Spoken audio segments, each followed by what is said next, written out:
Thanks for people who have come here. I know it's been raining and it's been Sunday. We had a tough yesterday.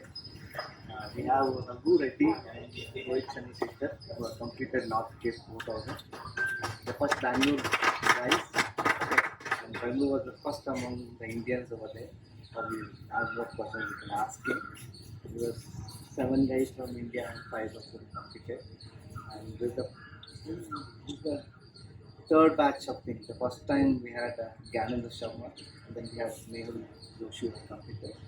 This is the third time an Indian of 7 people went and 5 completed. I know it's not easy. Most of you are Indian riders know that. Huge round of applause to them. I want to have this meeting, but unfortunately Rohit came and got to fly back to Australia for work. So we have both of them. Let's listen to them. And hope we all get a chance to go to NorthCape4000. Since we have somebody experienced, we can take tips from them and we can also experience them. And over to Raghu and Rohit. Raghu, so you feel comfortable in whatever we are speaking.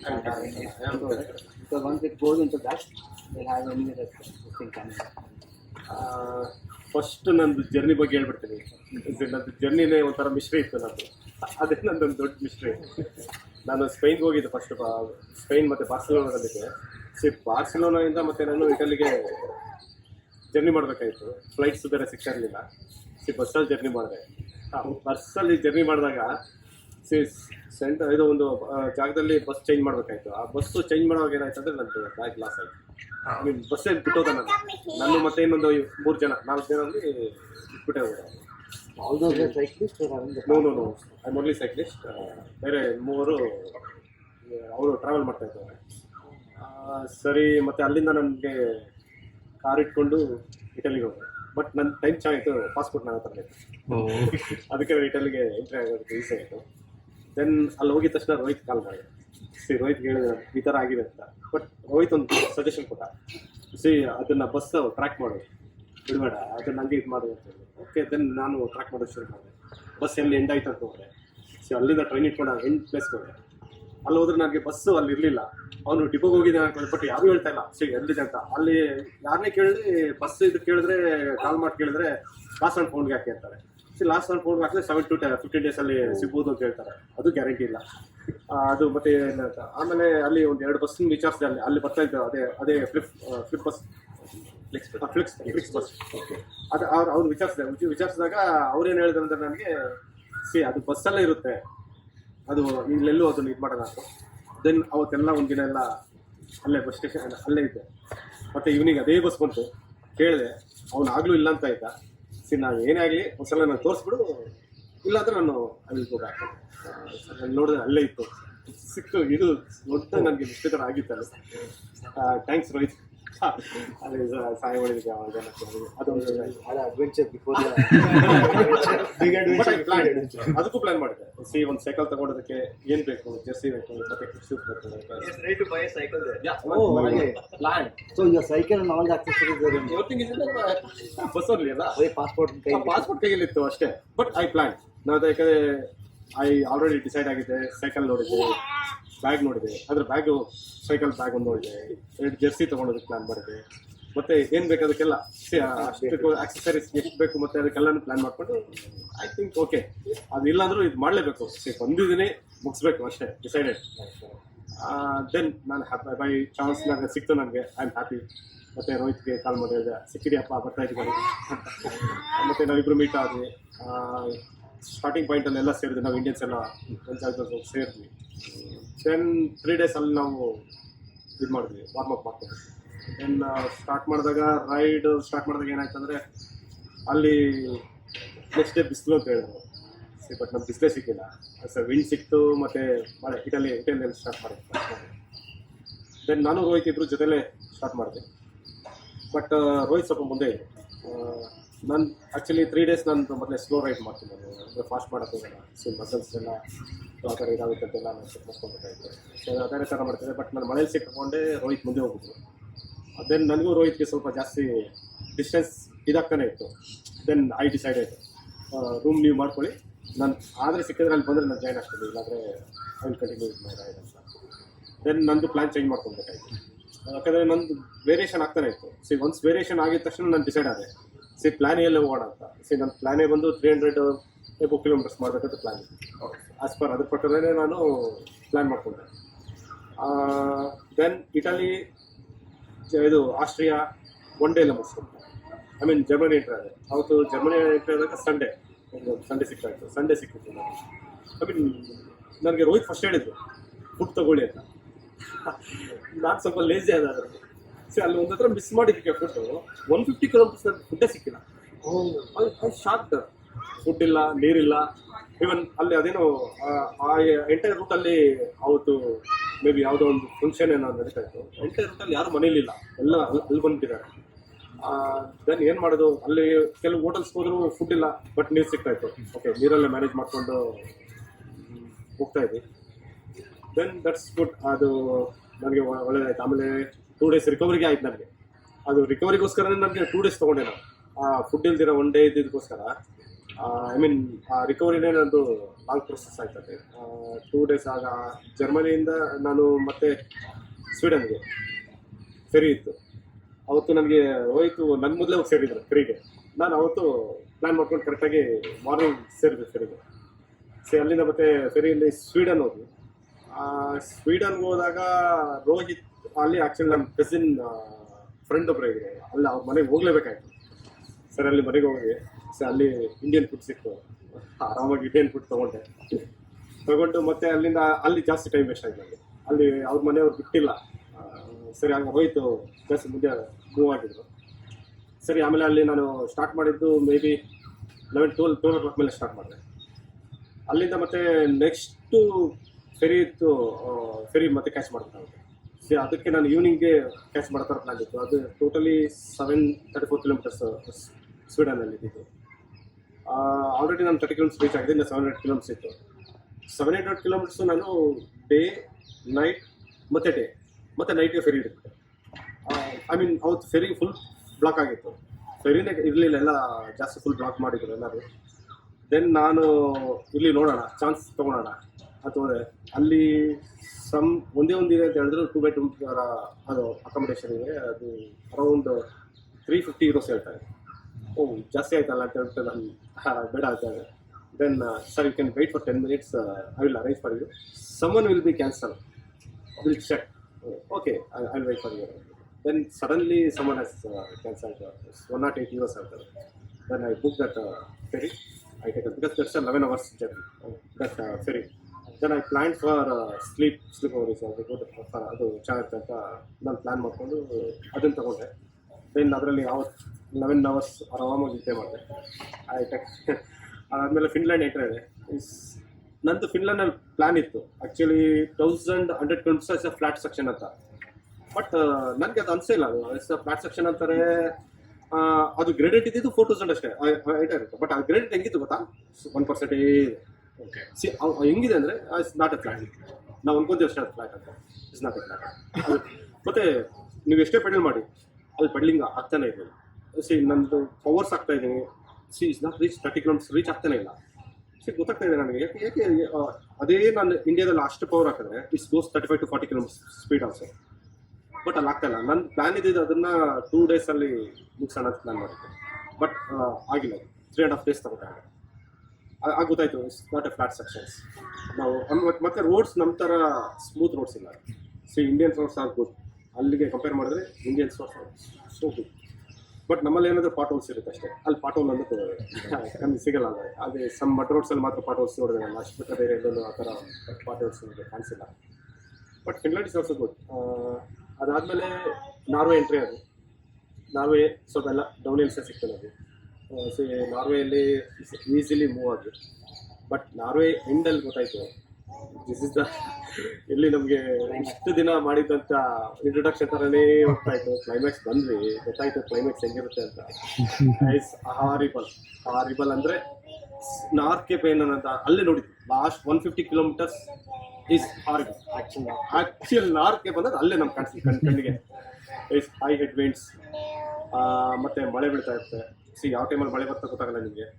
ಯಾವ ಟೈಮಲ್ಲಿ ಅಲ್ಲಿ ಗಾಳಿ ಯಾವ ಕಡೆ ಹೊಡಿತಾ ಗೊತ್ತಾಗಲ್ಲ. ಒಂದು time right side ಹೊಡಿತಾ ಇರ್ತವೆ, ಲೆಫ್ಟ್ ಸೈಡ್ ಹೊಡಿಯುತ್ತೆ. ಅದು ರೌಂಡ್ ಹೊಡಿತಾ ಇರುತ್ತೆ ಅಲ್ಲಿ. ಅವತ್ತು ಬೇರೆ ನಾನು ಮಾಡಿದ್ದಿನ ಸೋ ಸ್ಟ್ರಾಂಗ್ಸ್ ಇತ್ತು, ಭಯಂಕರ ಸ್ಟ್ರಾಂಗ್ಸ್ ಇತ್ತು. ಈವನ್ ರೋಹಿತ್ ನನ್ನ ಜೊತೆಯಲ್ಲಿ ಕಾಲಲ್ಲಿ ಇದ್ರು. ಇವನ್ ರೋಹಿತ್ ಕಾಲ್ ಮಾಡ್ತಾಯಿದ್ರು, ಇವ್ರು ಇನ್ನು 52 ಸ್ಟೇಜಲ್ಲಿ ಇದ್ದೀರಾ, ಮೇ ಬಿ 50 ಒಳಗಡೆ ಮುಗಿಸಿ, ಯು ಕ್ಯಾನ್ ಟ್ರೈ ಅಂತ. ಬಟ್ ವೆರಿ ಟಫ್ ಆಗಿತ್ತು. ಬಟ್ ನನಗೆ have A muscle powers, muscle powers ನನಗೆ ಇತ್ತು, ಅದು ಗೊತ್ತಿತ್ತು ನನಗೆ. ಬಟ್ ಆದ್ರೂ ಆ ವಿಂಡಲ್ಲಿ ಹೊಡಿಯೋದು ವೆರಿ ಟಫ್. ನಂದು ಡಿಪ್ ಸೆಕ್ಷನ್ ವೀಲ್ಸ್ ಬೇರೆ ಇತ್ತು. ವಿಂಡ್ಗೆ ಏನಾಗ್ತಾಯಿತ್ತು ಅಂದರೆ riding like this mice is most ಕಡೆ ಹೋಗ್ತಾ ಇದೆ. Then I decided to go for left side. ಪಾಪ ಎಷ್ಟೋ ಗಾಡಿಯವರು ನಾನು ಬರ್ತಾ ಇದ್ದಾರೆ, ಅಲ್ಲೇ ಸ್ಟಾಪ್ ಮಾಡ್ಕೊತಾರೆ. ನಾನು ನೋಡೋದು ಪಾಪ ಇದು ಐ ಆಮ್ ಸಾರಿ ಅಂದರೆ ರೀಸೋಕೆ I know you can't right that side ಅಂತ ಹೇಳ್ತಾ ಇದ್ರು. ಅದೇ ಥರ ಆಯಿತು. ಬಟ್ ಅಲ್ಲಿ ಕೆಲವು ಕ್ಲೈಮ್ಸ್ ಇದೆ, it's not like Indian climbs. ಅದು ನಾನು ನಮ್ಮ ಇಂಡಿಯಾ ಥರ ಕ್ಲೈಮ್ಸ್ ಇರ್ತದೆ. It's very difficult climb to that cold place. Even ನಾನು ಹಿಮಾಲಯನ್ಸಲ್ಲೂ ನಾನು ಮಾಡಿದ್ದೆ, ನಾನು ಕ್ಲೈಮ್ಸ್ ಮಾಡಿದ್ದೀನಿ. But Himalayans is a different. ಹಿಮಾಲಯನ್ಸಲ್ಲಿ ನಾನು ಅಂದ್ಕೊಂಡಿದ್ದಾಗೆ ಇಲ್ಲಿ ಮಾಡಿದ್ದೀನಲ್ಲ, ಅಲ್ಲಿ ಮಾಡ್ಬೋದು. Very difficult also. ಅಲ್ಲಿನ ವೆದರ್ಸೇ ಬೇರೆ, ಹಿಮಾಲಯನ್ಸ್ ವೆದರ್ಸೇ ಬೇರೆ ಅಂತ ಗೊತ್ತಾಯ್ತಾಗ ಅಲ್ಲಿ ನಾನು ಜಾಸ್ತಿ ಊಟ ಮಾಡ್ತಾ ಇದ್ದಿದ್ದು. ನಾರ್ಮಲಿ ನನಗೆ ರೈಸ್ ಅಂದರೆ ಭಾರಿ ಇಷ್ಟ. ನನಗೆ ರೈಸ್ ಸಿಗ್ತಾ ಇರಲಿಲ್ಲ, ಸುಸಿಗಳು ಸಿಗ್ತಾಯಿತ್ತು. ಸುಸಿ ಸಿಗ್ತಾ ಇದ್ದರೆ ಸಾಕೊಂದು 20 ಸುಸಿ ತಿಳ್ಕೊಂಡ್ರೆ ಅದು ತೊಗೊತಾ ಇದ್ದೆ. ಅದು ಬಿಟ್ಟರೆ ಬ್ರೆಡ್ ಬರ್ಗರ್ ತಿನ್ನಬೇಕಾಯ್ತು. ನನಗೆ ಅದು ಡೈಜೆಷನ್ ಬೇಗ ಆಗ್ತಾ ಇರಲಿಲ್ಲ. ಅದು ಸಖತ್ ಸ್ಲೋ ಡೈಜೆಷನ್ ಆಗ್ತಾಯಿತ್ತು, ಅದು ಗೊತ್ತಾಯಿತು. ಬಟ್ ಆ ಟೈಮಲ್ಲಿ ಏನು ಮಾಡ್ತಾಯಿದ್ದೆ, ನಾನು ಫುಡ್ ತೊಗೊಂಡಿದ ತಕ್ಷಣ ನಾನು ರೈಡು ಫಾಸ್ಟ್ ಮಾಡ್ತಾ ಇರಲಿಲ್ಲ, ಸ್ಲೋ ರೈಡ್ ಮಾಡ್ತಾಯಿದ್ದೆ. 2 hours or 3 hours slow ride ಮಾಡ್ತಾಯಿದ್ದೆ. ಆಮೇಲೆ ರೈಡ್ ಫಾಸ್ಟ್ ಮಾಡ್ತಾಯಿದ್ದೆ. ಒನ್ಸ್ ನನ್ನ ಬಾಡಿಯಲ್ಲಿ ಡೈಜೆಷನ್ ಆಗಿದೆ ನಾನು ಸ್ಲೋ ಮಾಡ್ತಾಯಿದ್ದೆ. ದೆನ್ ನಾನು ಚೀಸ್ ಸ್ವಲ್ಪ ಕಮ್ಮಿ ತಿಂತಾಯಿದ್ದೆ. ನನಗೆ ಚೀಸ್ ಅಂದರೆ ಅಷ್ಟೊಂದು ಇಷ್ಟ ಆಗ್ತಾ ಇರಲಿಲ್ಲ ಅಂತ ಹೇಳ್ಬಿಟ್ಟು ನಾನು ಚೀಸ್ ತಿಂತಾ ಇರಲಿಲ್ಲ. ದೆನ್ ಒಬ್ಬ ಆಸ್ಟ್ರೇಲಿಯಾವನು ಹೇಳ್ದ, man you have a cheese, ಜಾಸ್ತಿ ಚೀಸ್ ತೊಗೊಬೇಕು. ಚೀಸ್ ತೊಗೊಂಡಿಲ್ಲ ಅಂದರೆ ಯುವರ್ ಬಾಡಿ ನಾಟ್. ಮತ್ತು fuel, cheese is a fuel. ಅಲ್ಲಿ ಆ್ಯಕ್ಚುಲಿ ಫ್ಯೂಯಲ್ ಅನ್ನೋದಕ್ಕೆ cheese is a fuel. Then I started to have more cheese. ಒಂದು ದಿವಸಕ್ಕೆ ನಿಯರ್ಲಿ ½ ಕಿಲೋ ಚೀಸ್ ಶುರು ಮಾಡಿ. But I don't know, but ಆ ಚೀಸ್ ತಿಂತಾ ಇದ್ದೀನಿ, ಅದು ಎಲ್ಲೋಗ್ತಾ ಇದೆ ಗೊತ್ತಿಲ್ಲ. ಬನ್ನಿ ದೆನ್ ಅದೇ ಥರ ಮಾಡಿದೆ. ಮತ್ತು ನನಗೆ ಫಿನ್ಲ್ಯಾಂಡಲ್ಲಿ ಸಖತ್ ಡೋಸೇನೆಸ್ ಆಗ್ತಾಯಿತ್ತು, ಮತ್ತು ಆಲಸ್ಯ ಸ್ಟಾರ್ಟ್ ಆಗಾಯಿತು. ನನಗೆ ಮೋಹನ್ ಸರ್ ಮೊದಲೇ ಹೇಳಿದರು, ಕೆಫೆನ್ ಟ್ಯಾಬ್ಲೆಟ್ ಇತ್ತು, ಅದು ವೆರಿ ಇಂಪಾರ್ಟೆಂಟ್ ಅಂತ ಹೇಳ್ತಾ ಇದ್ರು. ಬಟ್ ನಾನು ತೊಗೊಂಡು ಇರಲಿಲ್ಲ. ಅವತ್ತು ನನ್ನ ಜೊತೆ ಇಂಗ್ಲೆಂಡ್ ಒಬ್ಬ ಡೇವಿಡ್ ಅಂತ ಜೊತೆಲಿತ್ತು. ಅವ್ರು ನೋಡ್ತಾಯಿದ್ರು ನನಗೆ ಸ್ಲೀಪ್ ಜಾಸ್ತಿ ಬರ್ತಾಯಿದ್ದ. ಅವ್ರ ಹತ್ರ ಕೆಫಿನ್ ಟ್ಯಾಬ್ಲೆಟ್ ಇತ್ತು. Has given two caffeine tablets ಕೊಟ್ಟರು. ಐ ಟೇಕನ್ ದಟ್ 2 ಟ್ಯಾಬ್ಲೆಟ್ಸ್ ಅಂತ. ಆಮೇಲೆ ಅದು ತೊಗೊಂಡ್ಮೇಲೆ it's okay, I can try ಅಂತ. Then I reach that city gate, third one, Ravinod. I reached there. I getting lot of sleepy. I can't ride in this. Maybe 3 o'clock ನಾನು reach ಆಗಿದೆ. Afternoon 3 o'clock reach ಆಗಿದೆ. ಅಲ್ಲಿ reach ಆದಾಗ ಮತ್ತೆ ನನಗೆ ride ಮಾಡೋದಕ್ಕೆ ಆಗ್ತಾ ಇರಲಿಲ್ಲ. ಗೊತ್ತಾಯಿತು, I don't want to ride, you can stop ಅಂತ. ನನ್ನ ಚೆಕ್ ಮಾಡಿದೆ, ಸೇಮ್ ರೂಟಲ್ಲಿ 11 ಕಿಲೋಮೀಟರ್ಸಲ್ಲಿ ಒಂದು ಇದಿತ್ತು, ರೂಮ್ ಸಿಕ್ತು ನನಗೆ. I book that room, that's my first room. Journey ಇದು ಬುಕ್ ಮಾಡಿದ್ದು ನಾನು, ಅದೊಂದು ಫಸ್ಟ್ ರೂಮ್. ದೆನ್ ಅಲ್ಲಿ ಬಂದು ಅಲ್ಲಿ ರಶ್ ತೊಗೊಂಡೆ. ಅಲ್ಲಿ ಒಂದು ಸೋನಾ ಬಾತ್ ಇತ್ತು. ಈ has given nice oil, some oil. I taken sauna bath ಆದಮೇಲೆ ಮತ್ತು ಸ್ನಾನ ಮಾಡಿ ಮೇ ಬಿ ಮಲ್ಕೊಂಡಿದ್ದು ಅಷ್ಟೇ. ಮಾರ್ನಿಂಗ್ 6 or 7 o'clock ಹೊತ್ತು, I don't know what I nears. ಅಷ್ಟೊಂದು ಇದೆ ಇತ್ತು. I taken full night rest ಮಾಡಿದೆ. Then once after that morning I checked the time and it's 8 o'clock. From there to my end point is 720 kilometers. Then I decided to one shot will finish. Then I started at 8 o'clock. Then that morning 8 bittaga nanu matte morning day night matte day complete ಮಾಡಿದೆ. Maybe night reach ಆಗಿದ್ದನು 1 o'clock reach ಆಗಿದೆ. NorthCape ಅಲ್ಲಿ 1 o'clock reach ಆಗಿದೆ. This the journey. But ಹೇಳೋದು ಜಾಸ್ತಿ ಇದೆ. Last question from you. Yes, sir. So what is the time you took to complete? 13 days, 17 hours. I completed. As you rightly said, you didn't sleep, take any hotel anywhere except for that one place. There is only one place. Yeah, only one place. But where were you sleeping the other day, or you were not sleeping? You were sleeping outside? Even 2 times I slept in this one ferry. Okay. I got it day to day. ಮತ್ತೆ ನಾನು ಏನು ಮಾಡ್ತಾ ಇದ್ದೆ ಅಂದರೆ ಜಾಸ್ತಿ ಒಂದ್ಸಲ ATM ಹೋಗಿದ್ದೀನಿ. ಆಮೇಲೆ ಥರ್ಡ್ ಟೈಮ್ ಬಂದು ನನಗೆ ನಾವು ಎಲ್ಲಂದ್ರೆ ಜರ್ಮನಿ ಆದಮೇಲೆ ಏನಾಯ್ತು ಅಂದರೆ ಸ್ವೀಡನ್ ಬಂದಮೇಲೆ ಸ್ವೀಡನ್ ಸೆಂಟ್ರಲ್ಲಿ ಪವರ್ ನ್ಯಾಪ್ ತೊಗೊಳ್ಬೇಕಂತ ಪ್ಲ್ಯಾನ್ ಮಾಡಿದ್ವಿ. ನಾನು ಮತ್ತು ಇಂಗ್ಲೆಂಡ್ ಅವ್ರು ಇದ್ದಿದ್ರು, 3 ಜನನು ಸೇರಿ ಪವರ್ ನ್ಯಾಪ್ ತೊಗೊಳ್ಳೋಣ, 3 hours ಪವರ್ ನ್ಯಾಪ್ ತೊಗೊಳ್ಳೋಣ ಅಂತ ಪ್ಲ್ಯಾನ್ ಮಾಡಿದಾಗ ಆಗೇನಾಯ್ತು ಅಂದರೆ ನನ್ನ ಹತ್ರ ಸ್ಲೀಪಿಂಗ್ ಬ್ಯಾಗ್ ಇಲ್ಲ, ಅವ್ರ ಹತ್ರ ಸ್ಲೀಪಿಂಗ್ ಬ್ಯಾಗ್ ಇದೆ. ದೆನ್ ಅವರಿಬ್ಬರು ಆ ಕಡೆ ಮಲ್ಕಿದ್ರು, ಅವ್ರು ಸೆಂಟ್ರಲ್ ನಾನು ಮಲ್ಕೊಂಡಿದ್ದೀನಿ. I didn't get sleep also. ಅಲ್ಲಿ ಸ್ಲೀಪ್ ಮಾಡೋಕ್ಕಾಗ್ತಾ ಇಲ್ಲ ಇಂದ ಬಸ್ ಸ್ಟ್ಯಾಂಡಲ್ಲಿ. ಆ್ಯಕ್ಚುಲಿ ಅದೇನಕ್ಕೆ ಅಂದರೆ ಸೆಂಟ್ರಲ್ ಮಲಗಿದ್ದೀನಿ, ಆದರೂ ನನ್ನ ಕೈಲಿ ಮಲ್ಗೋಕ್ಕಾಗ್ತಾ ಇಲ್ಲ. ದೆನ್ ಅವರು ಆ್ಯಕ್ಚುಲಿ ನೋಡಿದ್ರು ನನ್ನ ಪ್ರಾಬ್ಲಮ್ ನೋಡಿ. Then we started by 1 hour ಮಾತ್ರ ಸ್ಲೀಪ್ ಮಾಡೋದು. Every day we were sleeping for some time? Or I'm taking every day 3 hours power nap. Every day power nap ತೊಗೊಳ್ತಾ ಇದ್ದೆ. ಬಟ್ ಈಗ ನೆಕ್ಸ್ಟ್ ಡೇ ಫೆರಿ ಇದೆ ಅಂದಾಗ ಏನು ಮಾಡ್ತಾ ಇದ್ದೆ, ಅವತ್ತು ರಾತ್ರಿ ನೆಕ್ಸ್ಟ್ ಡೇ ರಾತ್ರಿ ಏನು ಮಾಡ್ತಾ ಇದ್ದೆ ಅಂದರೆ 3 hours ಪವರ್ ನೈಟ್ ತೊಗೊಳ್ತಾ ಇದ್ದೆ. ಫೆರಿಯಲ್ಲಿ ಹೇಗಿದ್ರು 11 hours ಸಿಗ್ತಾಯಿತ್ತು. ಆ ಥರ ಪ್ಲ್ಯಾನ್ ಮಾಡಿಕೊಂಡೆ. ದೆನ್ ಆಮೇಲೆ ಇದರಲ್ಲಿ ನನಗೆ ಇದು ಯಾವುದು ಸ್ವೀಡನ್ ಆಗಿದ ತಕ್ಷಣ ಮತ್ತೆ ನಾವು ಅಲ್ಲಿ ಎಲ್ಲೂ ಮತ್ತೆ ನಾನು ಸ್ಲೀಪ್ ಮಾಡೋಕ್ಕೆ ಹೋಗಿಲ್ಲ. ಅಲ್ಲಿ 3 hours ಮಾತ್ರ ಪವರ್ ನೈಟ್ ತೊಗೊಂಡು any given point of time you thought, No. I'm thinking any ride. See, ಯಾವುದೇ ರೈಡ್ ಆದರೂ ನಾನು I'm thinking positive. I'm not taking negative thoughts. Once negative ಬಂದಿದೆ ಅಂದರೆ ವಿತೌಟ್ ರೈಡ್ ಆಗೋದ. ಬಟ್ ಎಲ್ಲೂ ನನಗೆ ಆ ಥರ ಅನಿಸಿಲ್ಲ, ನೆಗೆಟಿವ್ ಆಗಿ ನಾನು ಥಿಂಕ್ ಮಾಡ್ತಾ ಇಲ್ಲ. ಬಟ್ ನಂದು ನಾನು ಏನು ಮಾಡ್ತಾ ಇದ್ದೆ, ಸ್ಟಾಪ್ ಮಾಡಿದ ತಕ್ಷಣ ಪ್ಲ್ಯಾನ್ ಮಾಡ್ತಾ ಇದ್ದೆ. ನೆಕ್ಸ್ಟ್ ನಂದು ಡೆಸ್ಟಿನೇಷನ್ ಏನಂತ ಪ್ಲ್ಯಾನ್ ಮಾಡ್ತಾ ಇದ್ದೆ. ಇಲ್ಲಿ ಯಾವ ಸ್ಟಾಪ್ ಆಗಿದೆ ಅಂದರೆ, ಈಗ ಸ್ವೀಡನಲ್ಲಿ ನಾನು ಸ್ಟಾಪ್ ಮಾಡಿದೆ ನೈಟಲ್ಲಿ. ಮತ್ತು ಈಗ ಅಲ್ಲಿಂದ ಎಷ್ಟು ಅವರ್ಸಲ್ಲಿ ನಾನು ಫೆರಿ ಇಡ್ಬೋದು, ಫೆರಿ ಯಾವ ಟೈಮಿಂಗ್ಸಲ್ಲಿದೆ ಅದು ಪ್ರಕಾರ ಮಾಡ್ಕೊಂಡು ನಾನು ಅದನ್ನೇ ನಾನು ಯೋಚನೆ ಮಾಡ್ತಾ ಇದ್ದೆ. ಅದು ಬಿಟ್ಟು ಬೇರೆ ಥರ ಯಾವುದು ತಗೋತಾ ಇದ್ದೀನಿ. So you told the last section was the toughest section. So how hard was it? Hardest possible. It is the hardest what you've ridden till now? Yes. So it could be TC, it could be Himalayan, it could be BGP. No, even Himalayas is a different section. So there's a high altitude section, that's a horrible one. So Himalayan is not easy. One is oxygen breathe is different oxygen breathing levels are there. Himalayas entire route is a 300 km climbing only. Himalayas, that's a different one. But here is no. See, ಇದರಲ್ಲಿ ಆಗ್ತಾ ಇತ್ತು ಅಂದರೆ ನಮಗೆ flat section ಸಿಗ್ತಾ ಇತ್ತು. ಮತ್ತೆ claim ಸಿಕ್ಕಿದ ತಕ್ಷಣ ಅಂದರೆ ಫ್ಲಾಟ್ ಸೆಕ್ಷನ್ ಅಂದರೆ is not 1 kilometer 2 kilometers, is 500 kilometers is the flat section. Then if you're getting a climb means it's very difficult to climb. ಅಲ್ಲಿ ಕ್ಲೈಮ್ಸ್ ಅಂದರೆ is not like A 3% gradient. Entire climb is like a 9% gradient or 5% gradient. It's 8 kilometers or 5 kilometers like that only. Even sometimes in ಇದರಲ್ಲಿ ನಮಗೆ flat section ಅನ್ಕೊಂಡು ನಾನು ಹೋಗ್ತಾ ಇರ್ತೀವಿ, ಇಲ್ಲಿ ಸಿಗೋದೇ ಇಲ್ಲ. ಅದು it's like 1% gradient or 0.5% gradient ಥರನೇ ಇರುತ್ತೆ. ಅದಕ್ಕೆ most of times need to pedal. ನಾನು ಡೌನ್ ಇಲ್ಲಿ ಅನ್ಕೊಂಡು ಸುಮ್ಮನೆ ಬಿಟ್ಟರೆ ಬೈಸಿಕಲ್ ಹೋಗೋದೇ ಇಲ್ಲ. They will stop there on bike is not moving. You need to pedal. Cadence normally cadence ಇದ್ರೇ it's good to do. Sometimes ಇವಾಗ ನಾನು ಎಷ್ಟೋ ಕ್ಲೈಮ್ಸಲ್ಲಿ ಐ ವಾಕ್ ಅಲ್ಲಿ ನಾನು ನಿಂತ್ಕೊಂಡಿರಲ್ಲ, because there is a cold, maybe bone chill ಆಗ್ಬೋದು. You can't ride also. So ಅದಕ್ಕೋಸ್ಕರ ಏನು ಮಾಡ್ತಾರೆ, when I stop no I will walk, I will not stay.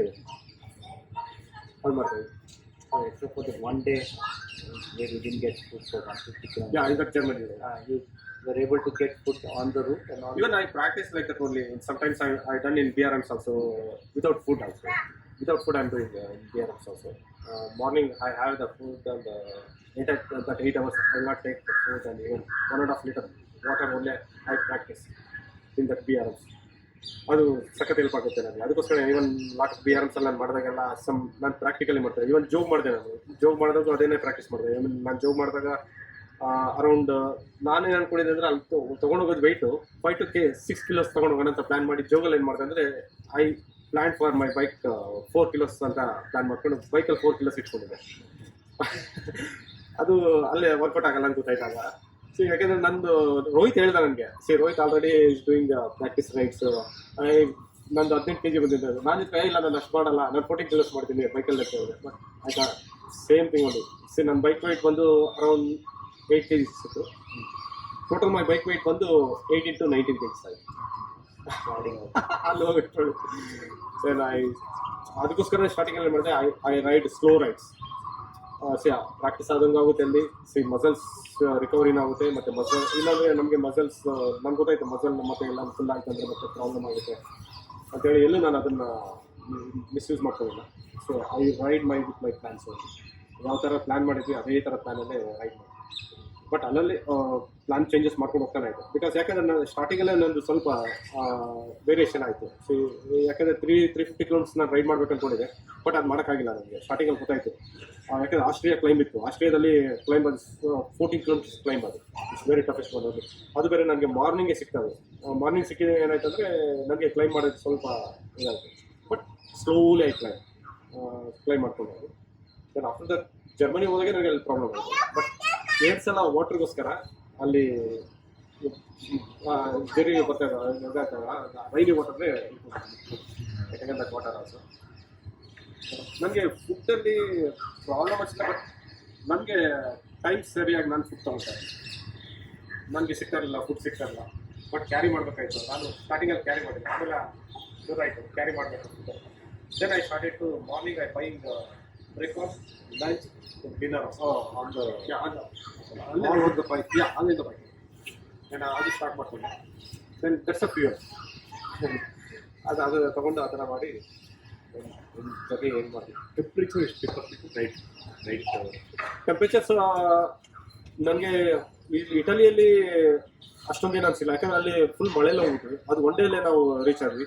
ಅದಾದಮೇಲೆ ಜರ್ಮನಿಯಲ್ಲಿ ಫುಲ್ ಟೆಂಪ್ರೇಚರ್ ಜಾಸ್ತಿ ಆಯಿತು.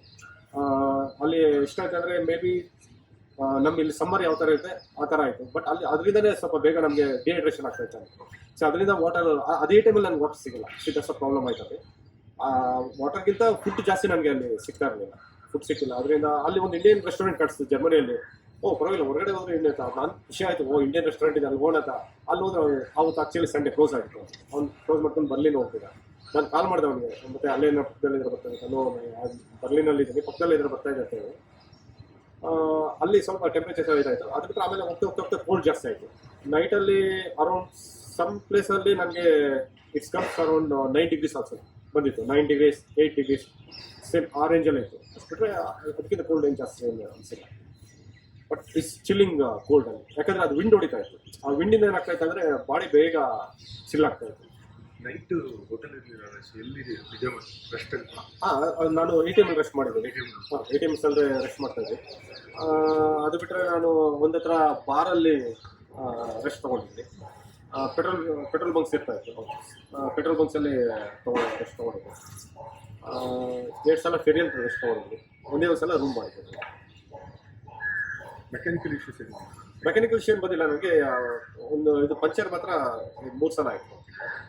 ಬಿಟ್ಟರೆ ಬೈಕೆಲ್ಲೂ ಪ್ರಾಬ್ಲಮ್ ಇತ್ತು.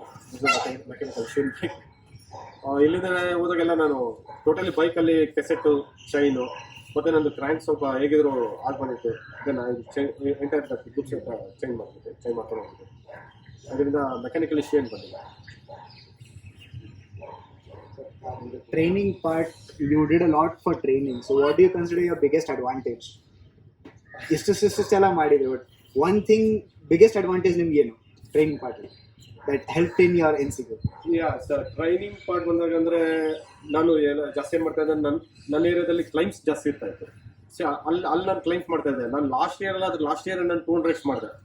200 ರೈಡ್ಸ್ ಮಾಡಿದಾಗ ಗೊತ್ತಾಯ್ತು ನನಗೆ. 8 ಅವರ್ ಎವ್ರಿ ಡೇ ನಾನು 8 ಅವರ್ಸ್ ಅಂತ ಇಟ್ಕೊಂಡು 200 ರೈಡ್ಸ್ ಮಾಡಿದೆ ನಾನು. ಆ 200 ರೈಡ್ಸ್ ಮಾಡಿದಾಗ ಗೊತ್ತಾಯ್ತು, ಓಕೆ 8 ಅವರ್ಸಲ್ಲಿ 200 ರೈಡ್ಸ್ ಕಂಪ್ಲೀಟ್ ಮಾಡಿದ್ದೇವೆ ಅಂದರೆ ನಾವು ಆಮೇಲೆ ಬೇಕಾಗಿದ್ರೆ 5 ಅವರ್ಸ್ ರೆಸ್ಟ್ ತೊಗೊಬೋದು. ದೆನ್ 100 ಮಾಡ್ಬೋದು. 100 ಆ ಥರ ಪ್ಲ್ಯಾನ್ ಮಾಡ್ಕೊಂಡಿದ್ದೆ. ಆಮೇಲೆ ನನಗೆ ಬ್ಯಾಗು ಮತ್ತು ಇದೆಲ್ಲ ಪ್ಲ್ಯಾನ್ ಮಾಡ್ತಾ ಇದ್ದೆ.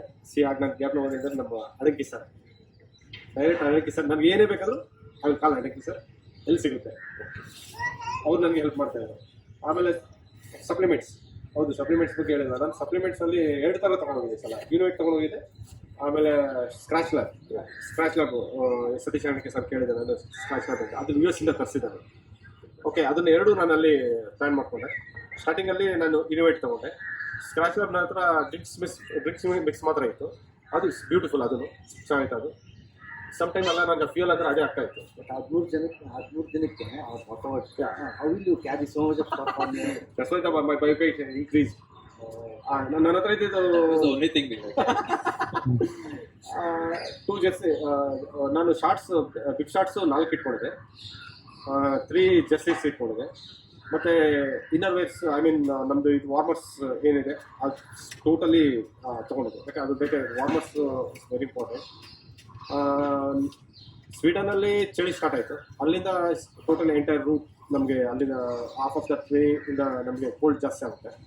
ನಾನು ಕೋಲ್ಡ್ ವೆದರ್ಗೆಲ್ಲ ಅಲ್ಲೇ ಜಾಸ್ತಿ ಯೂಸ್ ಮಾಡಿದೆ, ಅದು ರಿಮೈನಿಂಗ್ ನಾನು ಇಲ್ಲಿ ಯಾವುದು ಯೂಸ್ ಮಾಡಿಲ್ಲ. ಅಷ್ಟು ಬಿಟ್ಟರೆ ಅಷ್ಟೊಂದು ಬೇರೆ ಇನ್ನೇನು. Right from the start point to the end point, how much did you spend? ಅದೇನು ಕ್ಯಾಲ್ಕುಲೇಟ್ ಮಾಡಿಲ್ಲ, but is less only. Normally per day ನನಗೆ 30 euros ಬಂದಿದೆ. 30 euros. He used to not eat. Well, I mean, I was the food. Of course, You were selling now. Rohit will give a different picture. 30 euros ಬರ್ತಾಯಿತ್ತು ಅಷ್ಟೇ ನನಗೆ. ಬೇರೆ rooms book ಮಾಡಿದ್ರೆ ನಂದು ಫೆರಿದ್ ಮಾತ್ರ first fairy ಬಂದು around 58 euros, 80 euros sir ಕೊಟ್ಟಿದೆ. Second ಒಂದು 108 euros. ಆಮೇಲೆ ರೂಮ್ ಬುಕ್ ಮಾಡಿದ್ದು ನನಗೆ 34 euros ಸಿಕ್ಕಿತ್ತು ಅಷ್ಟೇ. ಬೇರೆ ರೂಮ್ಸ್ ಅಷ್ಟು ಬಿಟ್ಟು ಬೇರೆ ಎಲ್ಲೂ ನಾನು ರೂಮ್ಸ್ ಮಾಡಿಲ್ಲ. ಲಾಸ್ಟ್ ನನ್ನ NorthCape ಮತ್ತೆ ರೂಮ್ ಮಾಡಿದ್ದು, ಅಲ್ಲಿ ನನಗೆ ಅರೌಂಡ್ 10,000 rupees ಬಿತ್ತು. ಅಂದರೆ ಅಲ್ಲಿಗೆ 108 euros ಏನೋ ಬಿದ್ದಿದೆ ಅಷ್ಟೇ. ಅಷ್ಟೇ ಎಂಟೈರ್ ರೂಟಲ್ಲಿ ಎವ್ರಿ ಡೇ ಒಂದು 30 euros ಮೇಲೆ ಹೋಗ್ತಾ ಇದ್ದೆ ಫುಡ್ಗೆ. ನಾನು ಒನ್ ಟೈಮೇ ಬೈ ಮಾಡ್ಕೊಂಡಿದ್ದೆ ಜಾಸ್ತಿ. ಬಟ್ ಆಮೇಲೆ ಇನ್ನೊಂದು ಸ್ಟಾರ್ಟಿಂಗಲ್ಲಿ ನಾನು ಕೋಲಾ ಮತ್ತು ಪೆಪ್ಸಿ ತೊಗೊಳೋದು ಸ್ಟಾರ್ಟ್ ಮಾಡಿದೆ. ಸೊ ನನ್ನ ಬಾಡಿ ಡಿಹೈಡ್ರೇಟ್ ಮಾಡ್ತಾ ಇತ್ತು.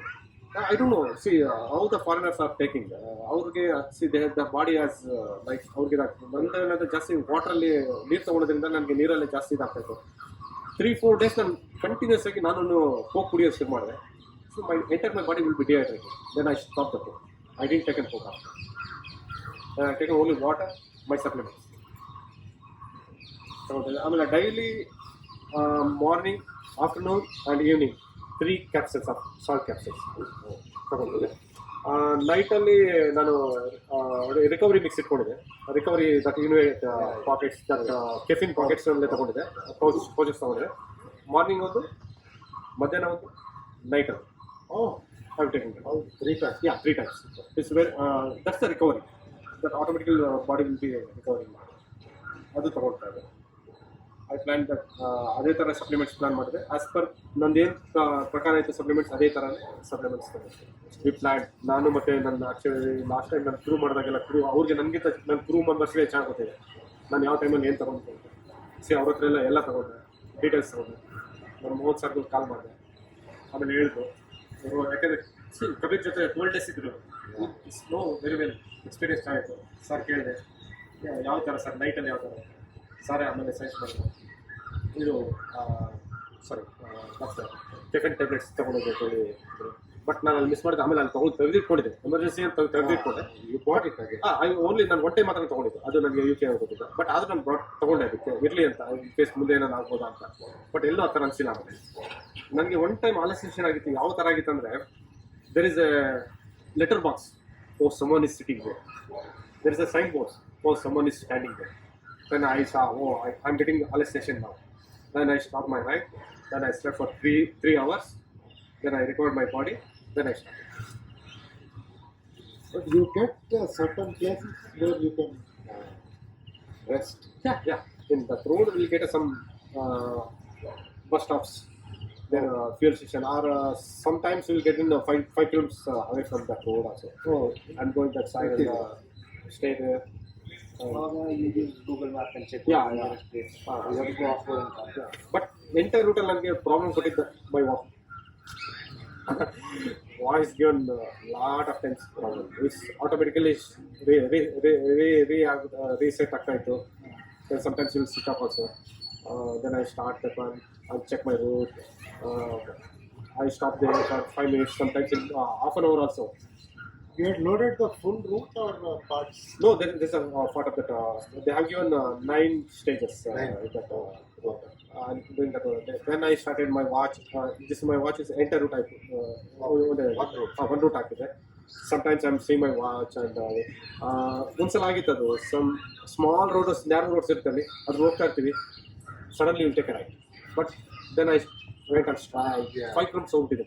Then I check my watch. Oh, I'm in lost my route. Then I coming back 5 kilometers. Then I take a ride. Then I do. This is very dangerous.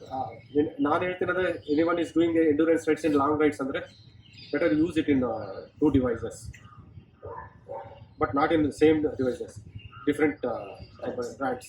That's also good. See, that's why my Wahoo is given a problem. ಅದು ಬಿಟ್ಟರೆ ಬೇರೆ ಎಲ್ಲೂ sir. ಆಮೇಲೆ ಏನಂದ್ರೆ light is less lights use ಮಾಡ್ತಾ ಇದ್ದೀವಿ. ಅದೇ light ಯಾಕಂದ್ರೆ You did ride in the night? Nights. Even lot of times I'm sleeping in daily 3 hours only. Even I practice like that only. 3 hours power nap. How was it riding in the night? Ride is it's chilling weather only. But in the Himalayas I practiced in that time. I know how to control my body coolness and everything. I use same practice in there also.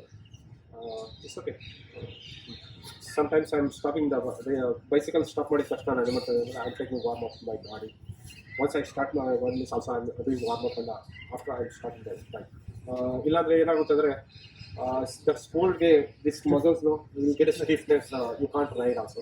Then I'm doing some exercise, stretching exercise. Then I'm starting. So from India you didn't carry anything to eat? No. How can I carry? My Empty class or and all supplements and everything is in 11 kilos. Empty or only? can't carry for so many Even but ಒಂದೇನಂದ್ರೆ ನನಗೆ ಯಾವುದೇ food ತಗೊಂಡ್ರು ಬಾಡಿಯಲ್ಲಿ ಬೇಗ I will adjust my that food adjust ಆಗ್ತಾ ಇದೆ. ನಾನು normally ಯಾವುದೇ country travel ಮಾಡಿದ್ರು ಅಲ್ಲಿನ ಫುಡ್ಗೆ ನಾನು ಲೈಕ್ ಮಾಡ್ತೇನೆ. So many times I ask Rohit also what food I get very very food. ನಾನು ಆ ಫುಡ್ ತೊಗೊಳಕ್ಕೆ ಶುರು ಮಾಡ್ತಾ ಇದ್ದೆ. ಐ ಮೀನ್ 10 days ನಾನು ಅಲ್ಲಿ ಅದೇ ಥರ ಫುಡ್ ತೊಗೊತಾ ಇದ್ದೆ. ನಾನು ಯಾವುದೇ ಇಂಡಿಯನ್ ರೆಸ್ಟೋರೆಂಟ್ ಆಗಲಿ ಯಾವುದೇ ಇಲ್ಲ. ನಾನು ಇಂಡಿಯನ್ ರೆಸ್ಟೋರೆಂಟಲ್ಲಿ ನೋಡಿದ್ದು ಲಾಸ್ಟ್ ನಾನು ಇಂಡಿಯನ್ ರೆಸ್ಟೋರೆಂಟ್ ನೋಡಿಲ್ಲ. ಈವನ್ ರೈಡಲ್ಲಿ ಎಲ್ಲ ರೈಡ್ ಅಲ್ಲ ಇಂಡಿಯನ್ ರೆಸ್ಟೋರೆಂಟ್ ಅದೇ. ಅಲ್ಲಿ ನಾನು ಬರ್ಲಿನಲ್ಲಿ ನನ್ನ ಫ್ರೆಂಡ್ ಮನೆಗೆ ಹೋಗಿದ್ದೆ. ಅವತ್ತು ನೈಟ್ ಅಲ್ಲೇ ಸ್ಟೇ ಮಾಡಿದೆ. ಅಲ್ಲಿ ಮೇ ಬಿ 4 hours ಅಷ್ಟೇ ಪವರ್ ಬ್ಯಾಕ್ ತಗೊಂಡೆ. ಅಲ್ಲಿ you can do that, right? you can go. In some other races they say that you don't pre-plan, you don't take any support from outside of the ride. No, this support means vehicle support or some like that only. You are going to sleep there, they will allow that. Some PCR and all, what they say is you are not taking any support, any family member coming there and giving, or any third person giving also. It has to be all Any help only. you take, anything you take, it should be accessible to every rider. That's the rule. But it is not like that. ಈಗ ನಾನು ಸುಮಾರು ಎಲ್ಲರೂ ಮಾಡಿದ್ದಾರೆ. ಈಗ ಎಲ್ಲರೂ sleep. ಈಗ ನಾವು ಹೇಗಿದ್ರು ಹೋಟೆಲ್ ಬುಕ್ ಮಾಡಿದ್ರು ನಾವು ಹೋಟೆಲಲ್ಲೇ ತಾನೇ Anyone can book. No. In PCR and all, they say that you don't pre-book the hotel also. You have No, pre-book before the no. ride. correct. On the ride, on you the can ride you can. keep booking. Yeah in TCR also setting ಹೋಗಿ. But TCR ಮತ್ತೆ NorthCape ಏನು difference ಅಂದರೆ TCR ಅಲ್ಲಿ ನಾವೇ root ಮಾಡಬೇಕಾಗುತ್ತೆ. You can do the route, but ಇಲ್ಲಿ ನಮಗೆ fixed route ಇರುತ್ತೆ. You can go. ಬಟ್ ಇದರಲ್ಲಿ ನಾನು ನೀವು ಎಲ್ಲಿಂದ ಹೋಗಿರ್ತಾರೆ ಮತ್ತೆ return come back to there you can start there. So the tracker was working. What the they have given a GPS tracker. That's beautiful. how does it work? It works on battery or? Yeah, it's a battery. You need to charge that. Yeah, after 2 days it will work. We need to put a charger. It's a charger. So how do you charge all your devices, mobile, all this tracker? Yeah, I carried only for 10,000 mAh power bank only. ಅಲ್ಲಿ ಏನಂದ್ರೆ night ಅಲ್ಲಿ ಅಷ್ಟೊಂದು ನಮಗೆ light ಬೇಕಾಗಿರ್ಲಿಲ್ಲ. Still 10 o'clock ವರೆಗೂ ನಮಗೆ ಬೆಳಕಿರ್ತಾ ಇತ್ತು. May be 2 or 3-4 hours ಮಾತ್ರ ನನಗೆ ಲೈಟ್ ಬೇಕಾಗ್ತಾ ಇತ್ತು. ಸ್ವೀಡನ್ ಇಂದ ಆ ಕಡೆ ಫುಲ್ ಆಫ್ ದ ವೇ ಇಂದ ನಮಗೆ ಲೈಟೇ ಬೇಕನ್ಸಿಲ್ಲ. I did use the light also. Night ಟೈಮಲ್ಲಿ ಸುಮ್ಮನೆ ಬ್ಲಿಂಕ್ ಇದು ಮಾಡ್ತಾ ಇದ್ದೆ, ಬ್ಲಿಂಕ್ ಆಗ್ತಾ ಇದೆ. ಬಿಕಾಸ್ ಯಾಕಂದ್ರೆ ಗೊತ್ತಾಗ್ಲಿ ಅಂತ ಹೇಳ್ಬಿಟ್ಟು ಆಗ್ತಾ ಇದೆ ಅಷ್ಟೇ. ಫುಲ್ ನಮ್ಗೆ ನೈಟ್ ಎಲ್ಲಾನು ಬೆಳಕಿರ್ತಾ ಇತ್ತು. ಇವನ್ ನನ್ನ ನಾರ್ತ್ ಕೇಪಲ್ಲಿ ಎಂಡ್ ಮಾಡಿದಾಗ ನನಗೆ ಅರೌಂಡ್ 1 o'clock ಅಲ್ಲಿ ನೈಟ್ 1 o'clock ಬಿಸಿಲು ಹೊಡಿತಾ ಇದೆ. ಅಲ್ಲಿ ಫುಲ್ ಸನ್ನಿ ಕಾಣಿಸ್ತಾ ಇದೆ. ಅದಕ್ಕೆ ನಾನು ಅಲ್ಲಿ ಕತ್ಲು ಅಂತ ನೋಡಿಲ್ಲ. ಆಮೇಲೆ ಲಾಸ್ಟ್ 2 days ಏನಾಯ್ತದೆ ನನಗೆ I am checking what is the day to day, it's morning or evening or even ಗೊತ್ತಾಗ್ತಾನೆ ಇರಲಿಲ್ಲ. ಮಾರ್ನಿಂಗ್ ಆಗಿದೆ ಈವ್ನಿಂಗ್ ಆಗಿದೆ ಗೊತ್ತಾಗ್ತಾ ಇರಲಿಲ್ಲ. ಸ್ಲೀಪಿಂಗ್ ಅವರ್ಸ್ ಗೊತ್ತಿಲ್ಲ. ದೆನ್ ಐ ಡಿಸೈಡ್ ನಾನು ಸ್ಲೀಪಿಂಗ್ ಅವರ್ಸ್ ನಾನೇ ಡಿಸೈಡ್ ಮಾಡಿ ನಿದ್ದೆ ಹೋಗ್ಬೇಕಾಗ್ತಾ ಇತ್ತು. ಆ ಥರ ಆಗ್ತಾ ಇತ್ತು. Any other questions? Okay, thanks Raghu for all your inputs. Sorry? Total budget cost. Don't ask. My budget is I'm sorry. Out of scope. But yeah, out of scope. I got cut ಮಾಡಿ. Around ನನಗೆ 5 lakhs ಆಯ್ತು. Cheap. ನಂದು travel expense ಬಿಟ್ಟು, ಆದರೆ ನಂದು ಬೇರೆ travel expense ಬಿಟ್ಟು ನಾನು ಬಟ್ ಈ ರೈಡ್ಗೋಸ್ಕರ ಅಂತಾನೆ ನಾನು ಮಾಡಿದ್ದು 5 lakhs ಆಯಿತು. ಅರೌಂಡ್ ಅದ್ರ 1 lakh ನಂದು ಕಾರ್ಗೋಸ್ಕರ ಹೋಗಿ I travel no that 1 lakh expensive. ಆದರೆ ಆ ಒಂದು ಇದ್ರ ಪ್ರಾಬ್ಲಮ್ ಇದೆ, ನನಗೆ 1 lakh ಅಲ್ಲಿ ಹೋಗಿದೆ. ಅದರ್ವೈಸ್ ಪ್ಲಾನ್ ಫಾರ್ ನಾರ್ತ್ ಕೇಪ್ಗೆ ಮಾಡ್ತೀವಿ ಅಂದರೆ we can do it in 4 lakhs. That is the thing people were asking. Depends on your expenditures. ನೀವು ಯಾವ ಥರ how your expenditure you are doing uh 5-star hotel Hotels and all. then coming for hostels it will That'll be expensive, right? 80 euros per month.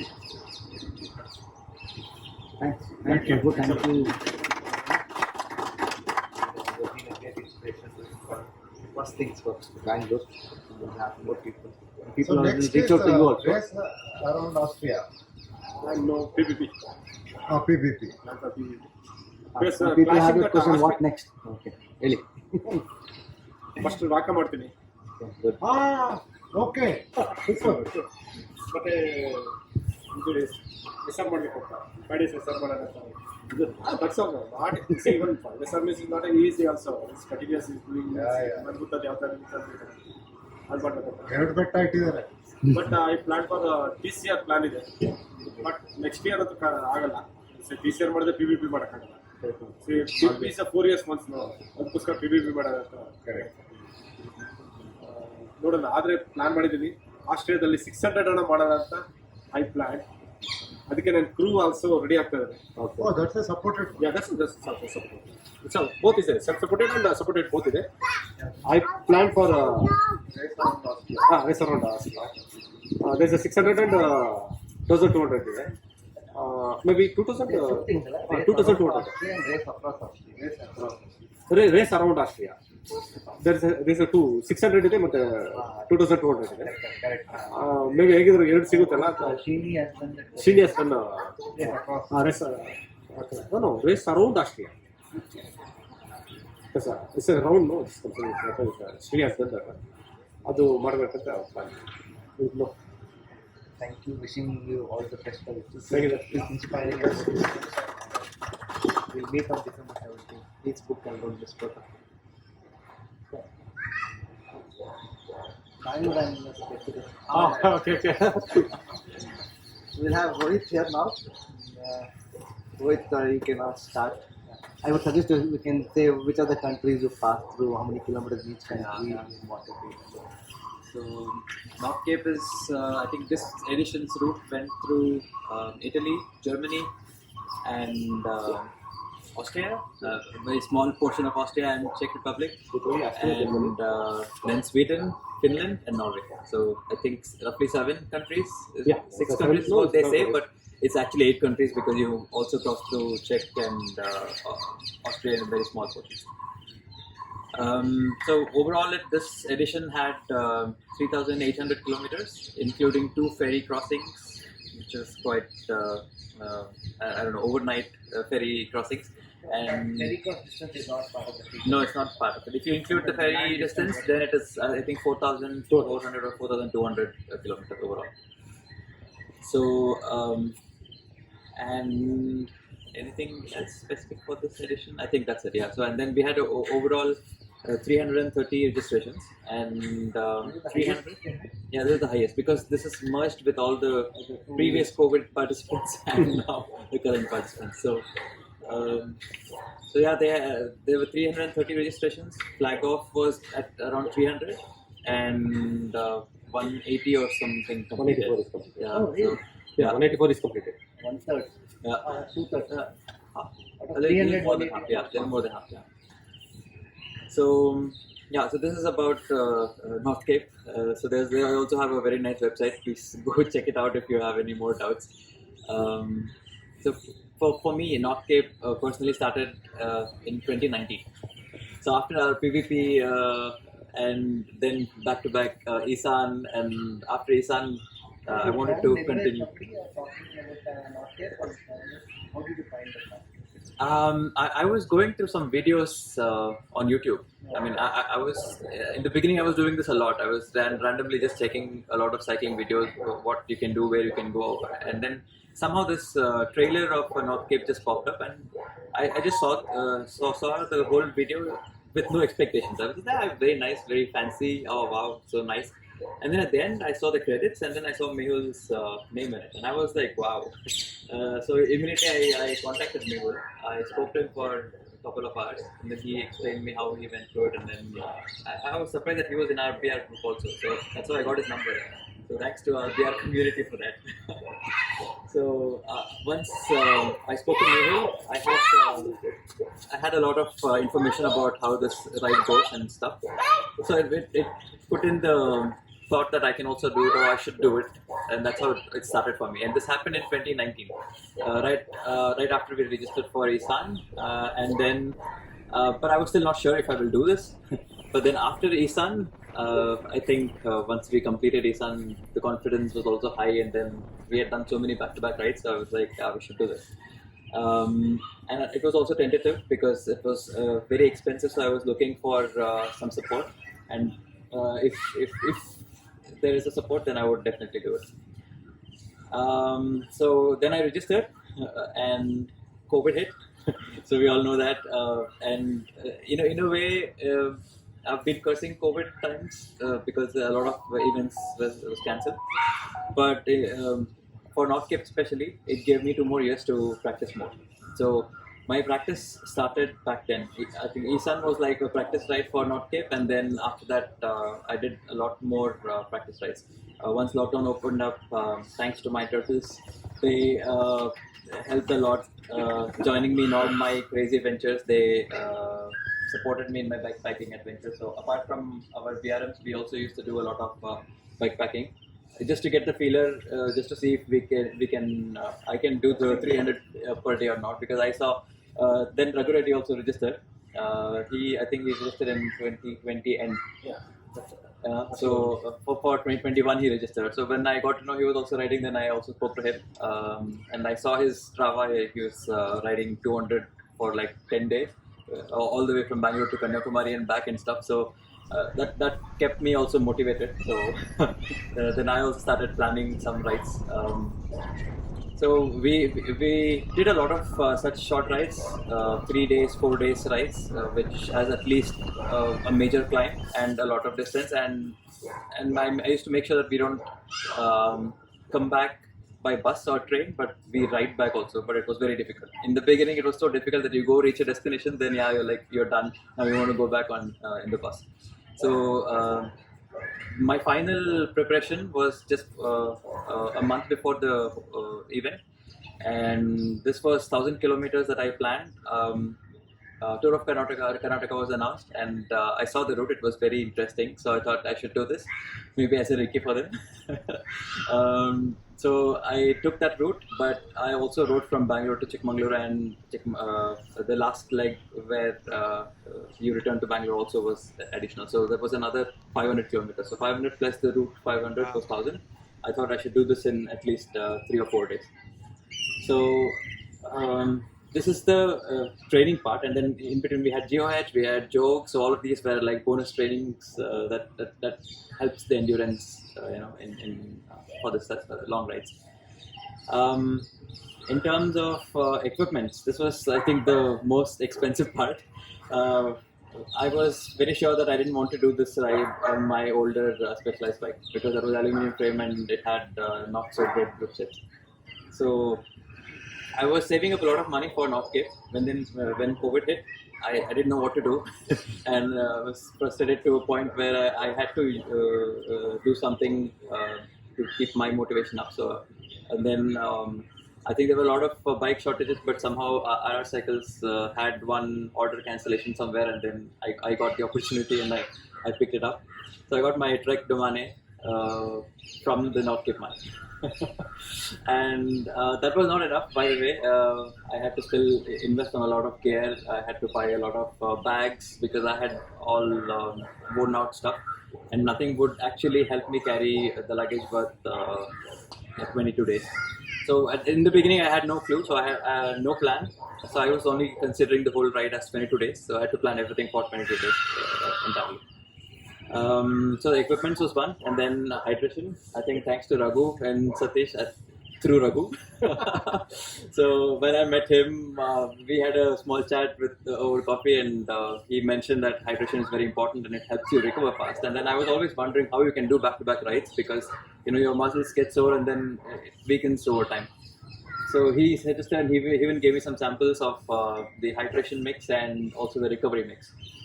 I used them on my local rides, and when I did the 1000 practice ride, after the first day I took it, the second day was like a fresh start altogether. My legs didn't feel like it had 250 kilometers already on it. So that was very important.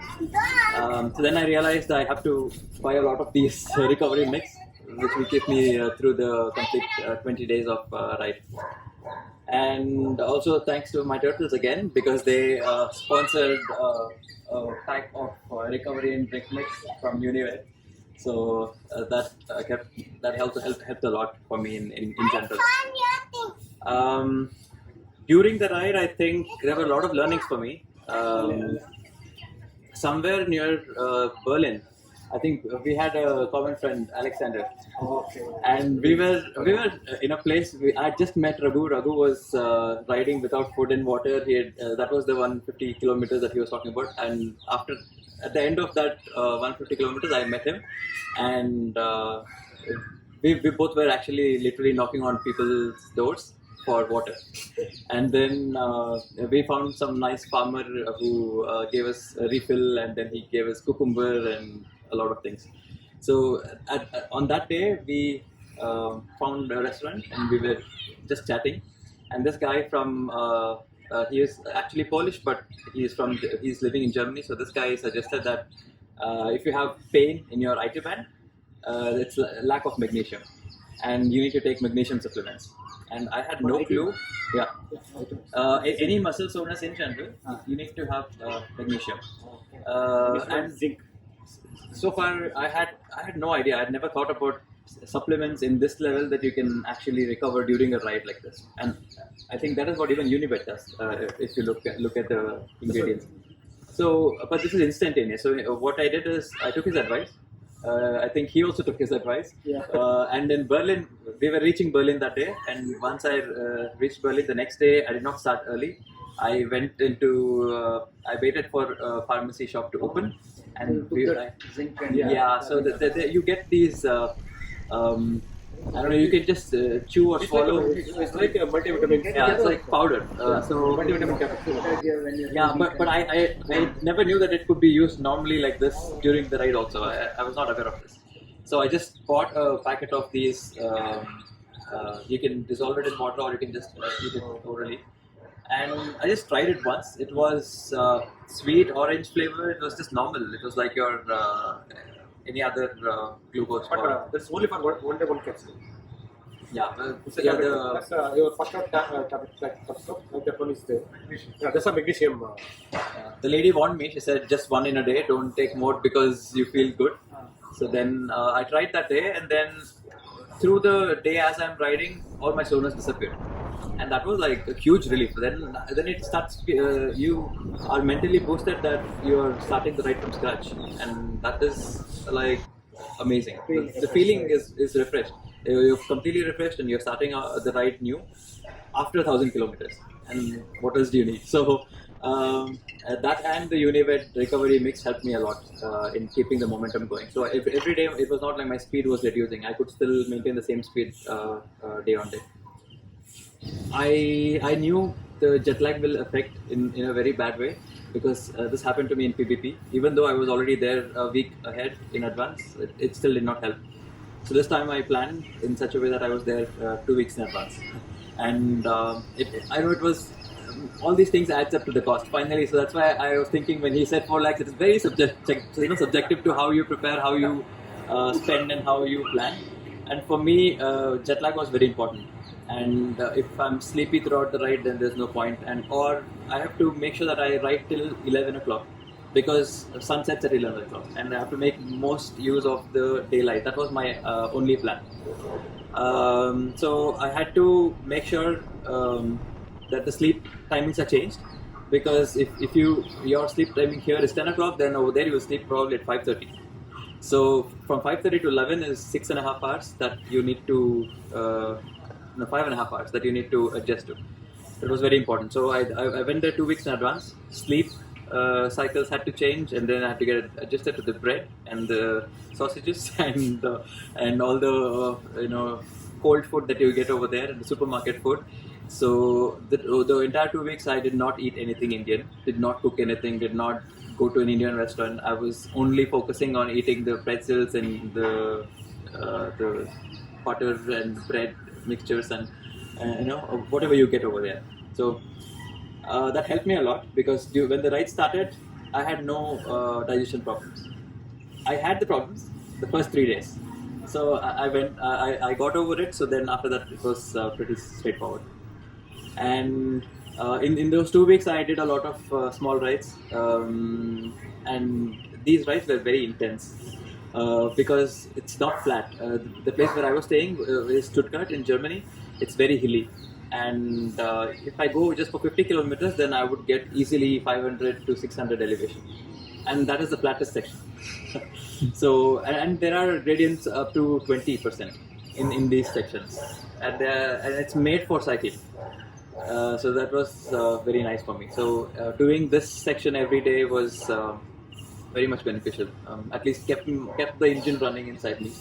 And after 2 weeks, I think figuring out how to go to Rovereto in the train with the bike, because we didn't plan to carry any luggage, so everything had to be assembled on the bike, and I had to carry an assembled bike. So only a few trains have this option that you can carry an assembled bike. Otherwise, you'll have to pack it and take it inside in the normal ICE trains. So that took some time. Because of COVID again, no call centers are working. Timings are different, so I had to figure this out. Once I reached Rovereto, and during this time also, he called me and he says, "Hey, my bag is gone." And imagine, we were planning to ride together. This was our initial plan. And trust me, whatever you plan over 4,000 kilometers, nothing works out. Ours failed in the first day. So so I reached, and then he had also done his share of acclimatization in Barcelona and Milan, I think. So both of us felt ready. We took a couple of days, and then the day before the ride, we went to Lake Garda in Italy. That was also very, very stressful. It was not like a recovery ride at all. It was like an intense training session, because there was cobblestones climb and steep gradients. It was, our wheels were spinning on the cobbles, because you can't just get off the saddle and start climbing. So what we thought is, we put all our luggage and do a test ride to Lake Garda and back. This was again another 40 kilometers. So we were so skeptical about the weight of the bike, because we're so used to riding with just 10 kilos and not 18 to 19 kilos. So it makes a huge difference, because your muscles get sore so much faster when you're riding with extra weight. So that Lake Garda was a killer ride and that helped a lot. And I think after that, the ride started. It was hot. They even preponed the ride by half an hour. I don't know how much of a difference it made to us, because they wanted to start early because of the heat wave. And then that evening we got rain. There was no heat wave. There was only wind, and there was rain. So there was a lot of crosswinds. Getting outside of Italy was so much challenging with our deep section wheels. I don't still believe it's just the deep section wheels, because we have so many bags all together that they also catch a lot of wind. And we have these frame bags, which and then we have the aero bar bag. So all of these was just pushing us around. And there was a section where I almost had to stop. We were going. It was a small path, cycle path, and it was just 2 kilometers after the start. So it's pretty crowded for 300 participants to go on that small path. So everyone was in a single line, and winds were hitting me so hard that I had to brake and stop. Otherwise, I would have fallen down into the ditch. And it happened with a couple of people. Actually, they fell, and one guy hurt himself so bad that he had to quit. So right at the start, it was 10 kilometers after the start, and it is so frustrating that you spend so much time and energy and money, and you come here and then 10 kilometers you're done. So I had to hit the brakes because I was not ready to take that risk. And then everybody from behind started yelling. So like, I don't know, some random language, one is yelling in Italian, one is yelling in German, one is yelling in I don't know what language. Otherwise,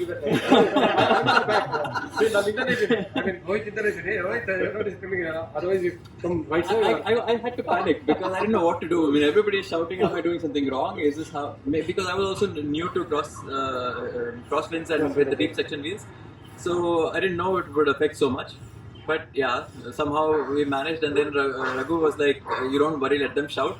If you fall, it's on you. So just do your right." I was like, "Okay, fine." Now some confidence from some experienced person. So then we started riding. I think the next section is the climbs, the Alps. This was the first day is supposed to be the hardest because of the climbs. I think we got first climb on the first day and then second climb on the second day morning.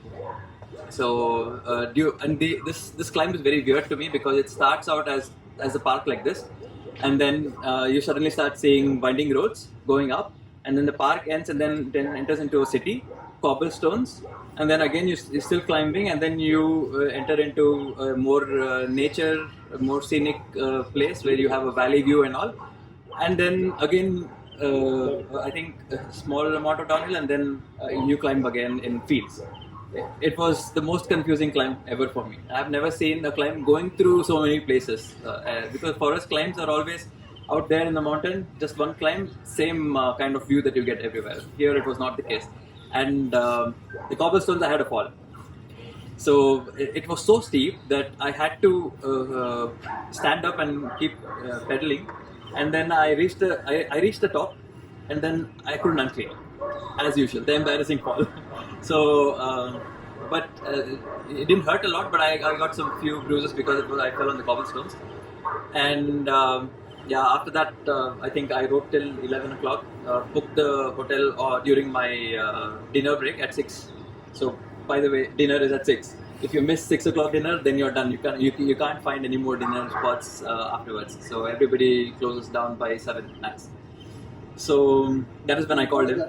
Breakfast to the Around 6:30. Yeah, Every started day at 6 also and then- 6 to 9. So the 12 hours you don't get anything in the night. Yeah. So if you have to ride through the night, this is like, I'm sorry. it's That's not possible. I don't know how he managed. No, to ride. sometimes in that afternoons also will not get a food also. That's also a problem. Yeah. Only for morning 6 to 9 or 10. Then close the restaurants. After that 3 o'clock to 6 or 7, they will close it. But there is a cobblestones, no? It's very horrible. It's not 1 kilometer. It's 3 kilometers or 4 kilometers or 5 kilometers also. I walked 4 kilometers, 5 kilometers in that cobblestone. Otherwise, you can't ride. You can not sit and saddle also in that. It's like that. Yeah. So dinner at 6, and then finally there was a lot of downhill, and then I just messaged him that, hey, I booked a room. I'll leave the keys. I leave it unlocked. This is the room number, and this is the location. If possible, whatever time you come, you just come and you join. Otherwise, it's fine. And then I slept. I reached the hotel in Austria first night, slept. And then that was the first night I was so nervous. I didn't know how the recovery was going to be. And then I took all those recovery mix. And then the next day morning, woke up at 6, finished a buffet breakfast. Did not miss that, because if you miss it again, you'll have to eat supermarket food. So I took that, and I think about 8 o'clock I started. 6:30 to 8 is what I was eating. And started riding, and then Raghu calls me up again and is like, he's already ridden through the night and he has gone ahead, and he finished the next climb. So I had to go hit the next climb. Met a lot of different riders. This is in any international rides we have seen, this is the best part. You get to socialize with a lot of international riders. First through Instagram, and then you meet them on the road and they say, yeah, you're that, oh, you're this person.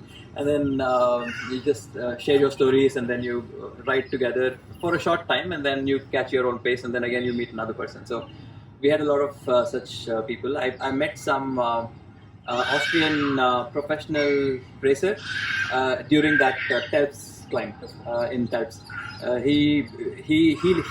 He's so lucky that he lives in Telps, which is the base of that Alp climb, and then right outside of his house is the Alps climb that starts. And for him, it's like a Glipa playground. Like he does 3-4 up and down every weekend, and that is his idea of training. And he was, I think, 74. So he's a retired racer, but he had one of those classic race bikes and the classic hubs. And so the moment I saw him, I got to know that he was a racer, and I got to know he was a very old racer. So he accompanied me all the way till the top, and we were just talking, sharing, finding out how he does what he does. And he was asking me, and he thought I was crazy enough to come from India to ride this. So then I said, yeah, there's some other crazy guys. So yeah, second day was all about these climbs. So first 2 days was quite intense because of the lot of climbs that was involved. And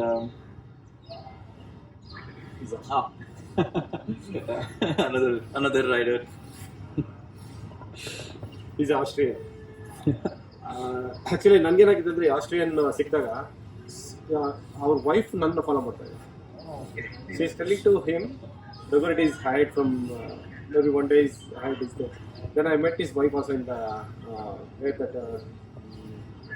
Oslo airport. So after 2 days, I think we expected chill rides.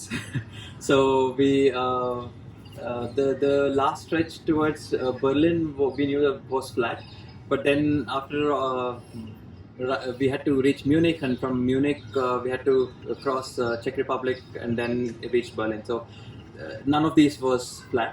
Although the elevation showed very less, it was highly rolling. I think it was like 2 to 3 kilometers. Every rolling is 2 to 3 kilometers of climb and then down. So this is what I mean by highly rolling. It is not like 500 meters of climb and then go down. It is 2 to 3 kilometers of uphill and constant gradient of 6 to 7. And then you go down. And this is 6 to 7 gradient feels like 20 when you are having extra 10 kilos of baggage on you. So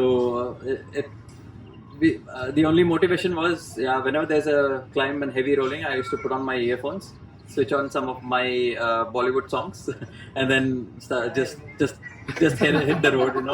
Don't worry about the climb, don't worry about the speed, don't worry about the distance and remaining distance. So I started doing this. Norapati, yeah, of course. A lot of inspiration. In the middle of the night, I was saying, hey, who is this thing? Last time done in BJP, no? Ma'am was taking a speaker and forest getting a music here. Then I saw their principal ma'am is going in that climb in that Goa climb. Then their one stop has done. Hey, my phone is not working. Is not doing. Then because I am losing my music. Then give madam, I check it.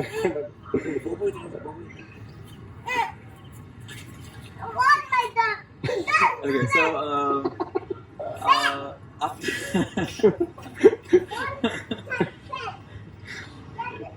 so after these rolling terrains, I think we got to stay in some scenic places. I think Siegenberg was one of the scenic Which places. was the scenic of all the countries?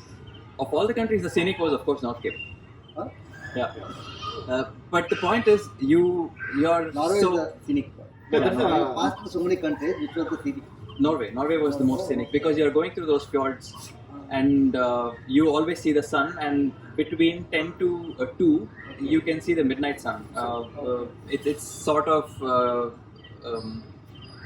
red and orange hue all throughout the sky, and then you have the water on the other side, and then mountain on the other side, and you're just going probably 100 kilometers next to those with this scenery. So that was, I think, by far the best scenery that I've seen.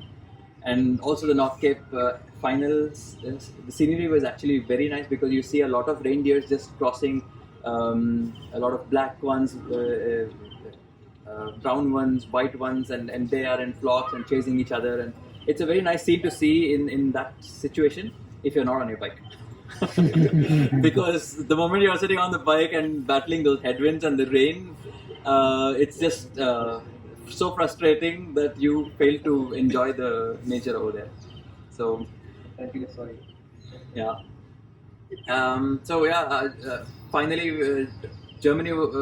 The moment we entered Germany, it was full of fields. I think it was the harvesting season, so every farmer was out with his huge harvesting truck, and there was a different scenery. It was all golden fields everywhere, no more greenery. So, but a lot of challenge with headwinds and crosswinds. So, I mean, it's just winds, but as you change directions, it's crosswinds or tailwinds or headwinds. So it was very difficult to. It's okay. You go, I'll come. 10 minutes. Sorry for that. Hey, that's okay. So, and then when we started reaching Berlin, I think I met Raghu there, and then the temperature started dropping from Berlin onwards. Until then, it was like heat wave. People were struggling. People from Thailand were also struggling, by the way. So it was that hot, and we were out of water in 5 kilometers. 2 bottles of water was done in 5 kilometers because half of it is on your head, then on your body, and then the remaining you just drink up. I don't know how it was getting over. So a lot of locals helped us a lot. I think 2 to 3 times we had to knock on people's doors, and they would just help us out by filling up water. So then there was the final stretch, the last day of Germany, where I had to catch the ferry. So every day I was booking on the go, the hotels. So I thought ferry also you can book on the go. And then around lunchtime, I'm opening the app and I'm checking the ferry booking, and they're like, sorry, you're too late. Ferry booking has to be done 24 hours in advance. I'm like, what? Okay, so what do I do now? Now I have to take the ferry. There's no other way, and then there's no other alternative. And I had thought I would not book any hotel in that ferry place, the area called Rostock. That anyway, I'm getting the ferry, so overnight is done, so I don't have to book any hotel. And now I'm panicking and I'm checking where can I stay. And there is only one hotel in Rostock, which is listed in Booking.com for €1,000. For €1,000. I'm like, what? I'm not paying €1,000 for one night stay. So then I didn't know what to do. So I thought I'll just take the risk of going to the ferry point and asking for a ticket at the counter. And then I reached there somehow by 10, I think I was there. There was a ferry leaving at 11. Which I was hoping to get, but then the check-in procedure started already 1 hour before, so they would not allow us. And by the way, the counters were closed. There were nobody. I think 8 o'clock they closed the counters, and they were all back home sleeping nicely. And I didn't know what to do. So then I entered the terminal, and then I see a bunch of people with their sleeping bags and everything unpacked, and they are sleeping happily over there. And I was like, okay, this is possible. So I got the look of our Bangalore railway station. Where everybody is just sleeping as it is, and then all of them were NorthCapers. And they had just unpacked over there, and they put up their own camp, and no one was objecting. And that was very surprising to me, because I thought people will be objected over there if they do that. And there were nobody to object.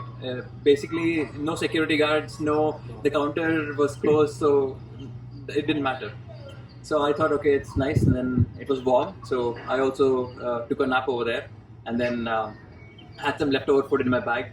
That was my breakfast in the morning, and then all these guys also joined in the morning. I think they slept through the night in the ATM. That was the day of your ATM, and we took the ferry. That was the point where everybody got reunited. In the night, so you can take the ferry. You slept there at the terminal. Yeah. And morning again. In the morning. So before I slept, I booked on the phone the next ferry, which was at 7:30 in the morning. Okay. So and then I had to spend time. Generally, you're taking the ferry in the night so that you can sleep. Yes, sleep, and you can start riding, make more use of the daytime. Yeah, the regular ferries happening every 5 6 hours. Yeah. You have 3 to 4 ferries, and in every company, and you have 2 to 3 companies also, different companies. So this is the time of the traveling boat, and they are traveling more people in that time. Yeah, it was like summer season. So summer season, no. They have booked already the ferries in. Crossing is how many hours? I think the first one was 6 hours, 6 to 7 hours, and then the next one was 11 hours. Yeah, that was the bigger one. So ferry was a nullifier for everyone, or a unifier, if you can put it in a positive way. So no one is ahead, no one is behind after the ferry. So everyone went together, and then after the ferry we again met together and then dispersed. So once we reached Sweden, Until now was warm or maybe reasonably cold and near the waters. But then once we reached Sweden, the moment we came out, it was chilling. We were never able to ride without our double base layers and the Gore-Tex jackets. We had to keep them on even during the day. This was not the case in Germany. It was quite hot there. So once we had this experience, I think he mentioned, "Sir, ನಾನು ಹೋಗ್ತಾ ಇದ್ದೀನಿ ಶಾಪಿಂಗ್ಗೆ ಬರ್ತಿರೋ ಇಲ್ವೋ?" Because ಅಲ್ಲಿ ನಾನು ಹೋದಿಲ್ಲ, ನಾನು ಬರೀ ಒಂದು warmer I got one more warmer. So there is chilling is more. Otherwise you can't put out. Yeah, and one thought that was running in my head was, if Sweden is like this, what about Norway? I mean, I'm too underprepared for this, because even though I spent so much and bought all these cold weather wear, it's still not helping me. And those rain covers, I don't know why they even make it. It's not called rain covers. I mean, for your shoes, the shoes covers, it is just for light drizzle. And what are the odds that you will only face a light drizzle? It will go to a certain extent where it is splashing from your wheel. Your wheel is the main culprit. That will put most of the water on your shoes, and your shoes is done. So, and these, no, I will never buy this again. So that was one of the most, I would say, the waste in, where my money has gone. And also in terms of carrying that weight all the way for 4,000 kilometers, I feel like that's just way too overrated. So yeah, but Sweden was quite chill already. And then we had to make different plans. And my overall plan was to stick with him. And then when that fell apart in the first day, I had to, but I anyway had a thought that I would be sleeping only in hotels and not outside, because I know the kind of weather we have, PVP especially. We've all seen what PVP does to you. So I'm extremely scared of this cold weather, and suddenly it starts raining, and then not happening. It's not like our rides here. So and I was not used to a sleeping bag. I don't know how to carry it, how to be quick with it, just to unfold and then get into it, and then I will lose a lot of time if I'm just doing this for the first time. So I was not used to it, and just the sleeping bag is not enough. You'll have to carry a PV or a small tent, and pitching this and knowing where to pitch, because it's illegal to camp in Europe wherever you want. So I didn't want to risk that, so I was always relying on the hotels. So thankfully that worked out well. Booking.com was my savior. So everywhere. you used to, you're in the afternoon or something, then you book for that you can cover that. I used to do this in Germany. Until Germany, when I'm having my lunch is when I start browsing through booking.com, and then whatever appropriate I feel, because you're already through with half day, and you know how much more you can do in the remaining half. So based on that, I will choose the next destination. Did you pre-book anything in advance? No, nothing. So the only thing I booked in advance was Italy. No, it's allowed. Here it is allowed. No, allowed, because we don't know what time will we reach there. No? But how about the rates? It would be on the higher side, right? Yeah, Because it you was. get the employment. I mean, all the NorthCapers were booking it. So the first day that we booked, the first night we booked, almost all of the NorthCapers were staying in that area, because that was 260 to 70 kilometers, and everybody would rest there.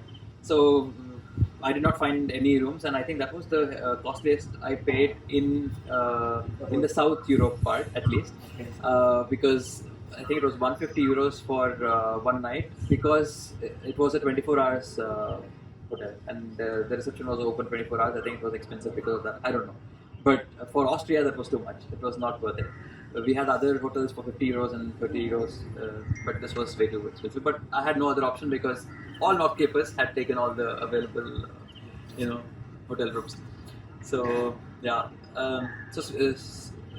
even in Sweden, until Sweden I was booking it for the night in the afternoon. But then once I came to Sweden, I was already frustrated with this ferry thing, that I had to wait there for 8 hours.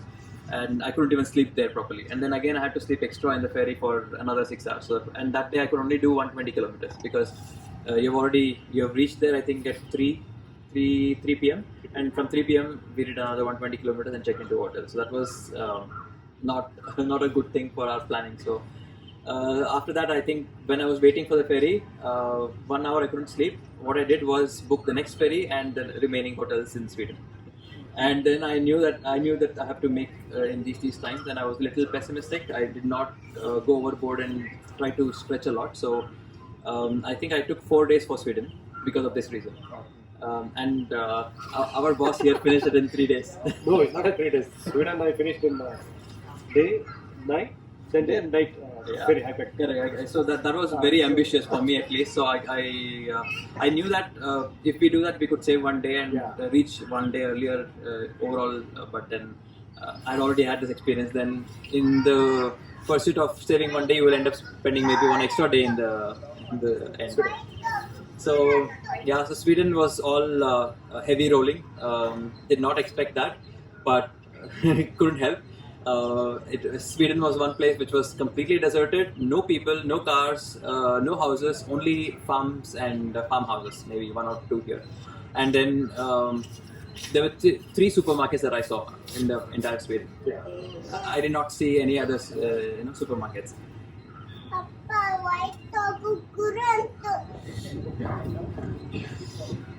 Yeah. So in Sweden was where I faced the challenge for food. Until there, I think food was very easily available wherever you want and however you want. You can afford to not carry a lot of food. But in Sweden, if we get a supermarket, then we would fill up our bag to an extent where maybe we would, I don't know, it's either too heavy on our back or our per supermarket stop was about 40 euros worth of shopping. Because we needed that much, because you don't know when you will get again. Yeah, the decathlon pouch.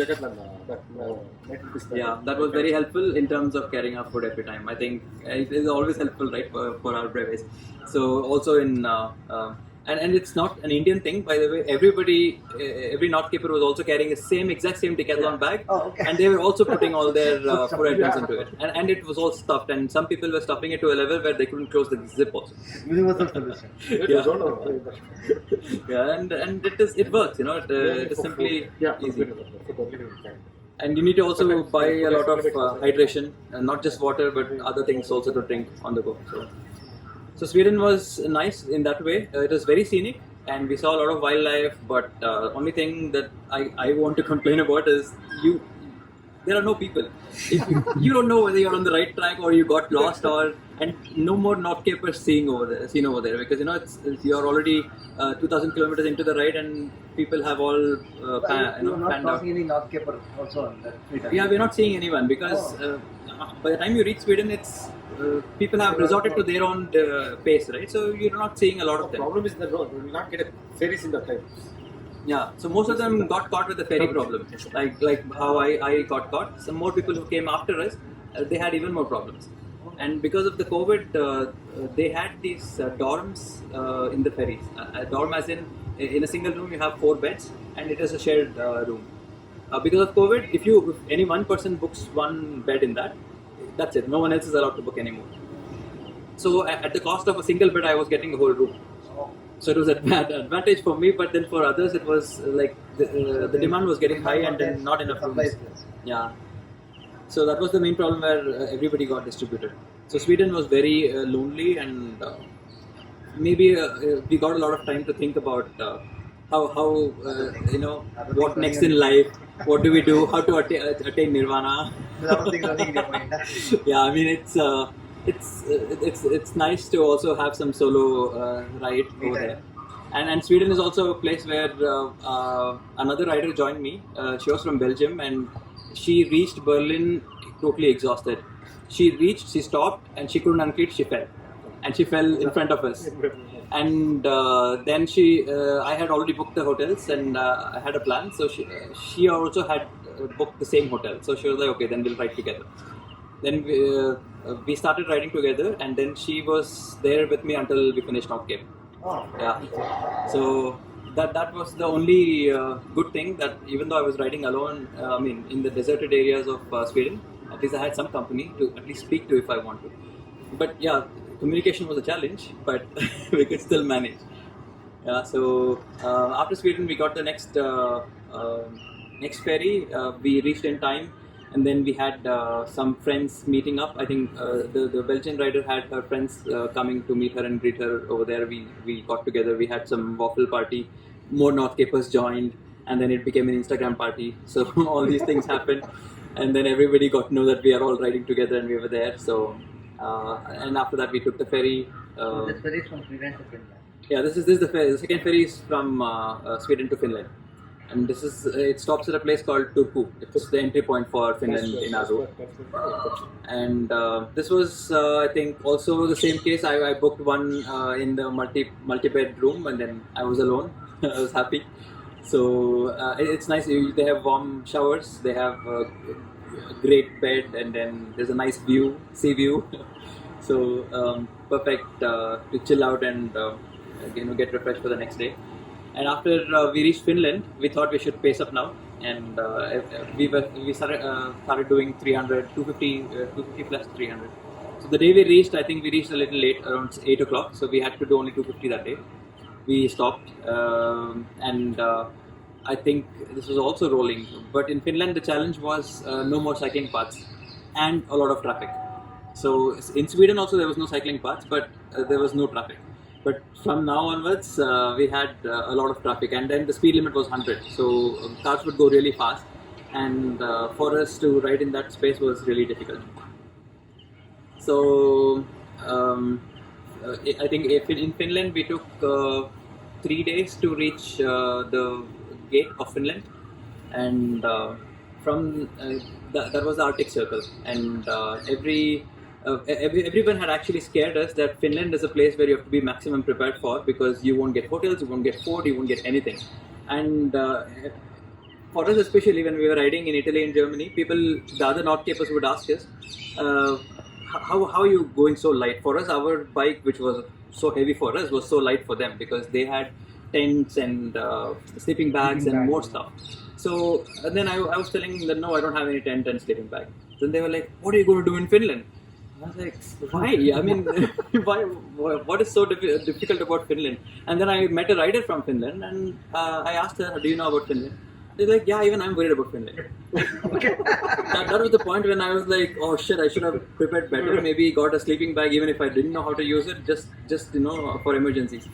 And then somehow, when we reached Finland, this is the only country where I had 3 times meals in proper restaurants and hot meals.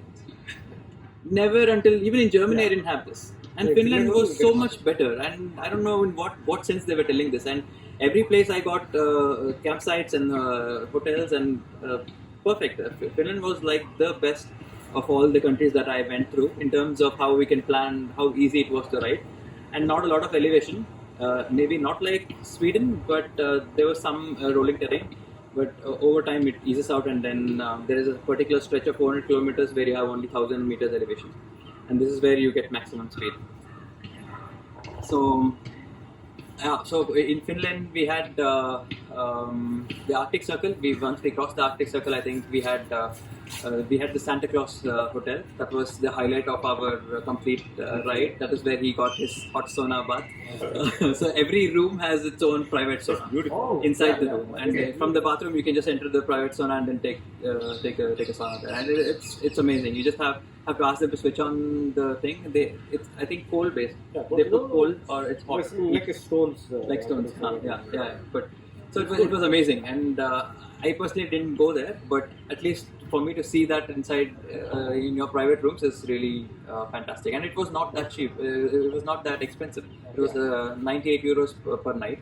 We thought everybody were telling that Finland is extremely expensive, but not. I think Sweden was more expensive, and Norway was much more expensive than Finland. So I'm really happy about Finland. So. That was about Finland, and after the last gate, I think that is when I started tracking his ride, because I got to know that he was finishing, and I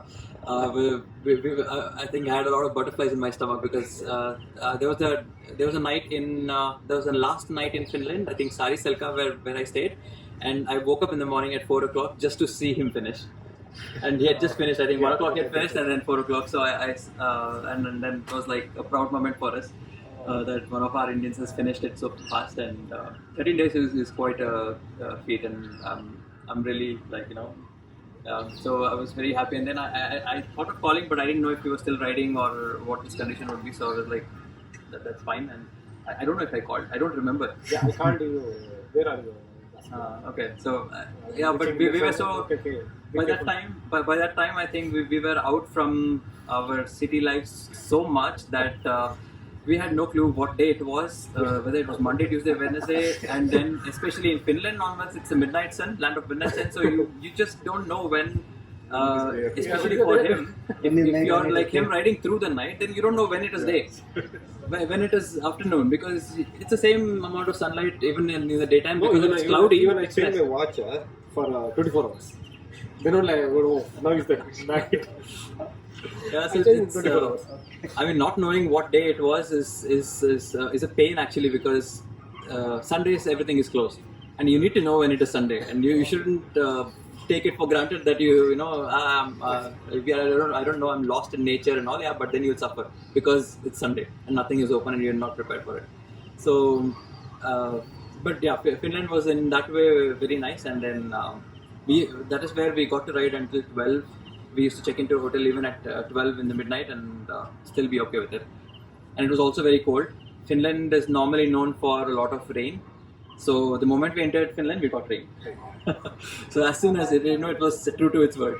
And we had to ride completely in the rain. And so in Sweden, just before we entered Finland, I had already gone for shopping because I had one day where we were riding less.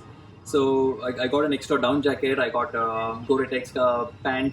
So because I knew it was very cold, the rain over there is pricking and very cold. So if it falls directly on your skin, then you're just going to freeze. That's why I told in Sweden only. Yeah.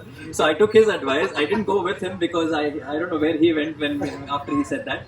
So but at the end of Sweden, I bought all these things, and each and everything was on me as a layer until the end. After that, I did not take it out. Stuff in the store or online?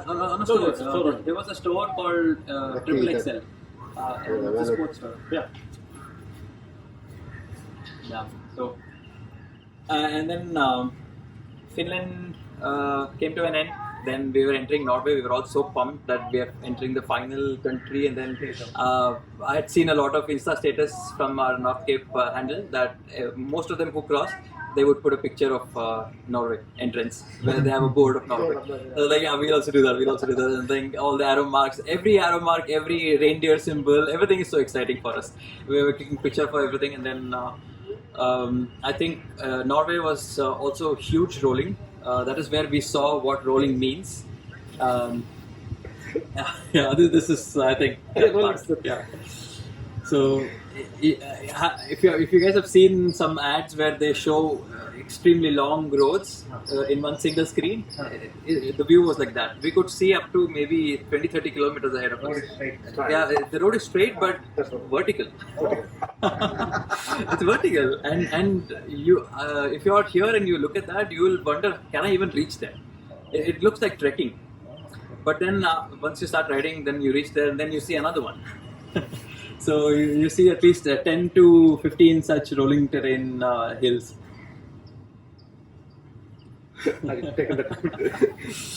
Yeah. So once we were done with that, I think we came to the final night where we stayed in Laxell.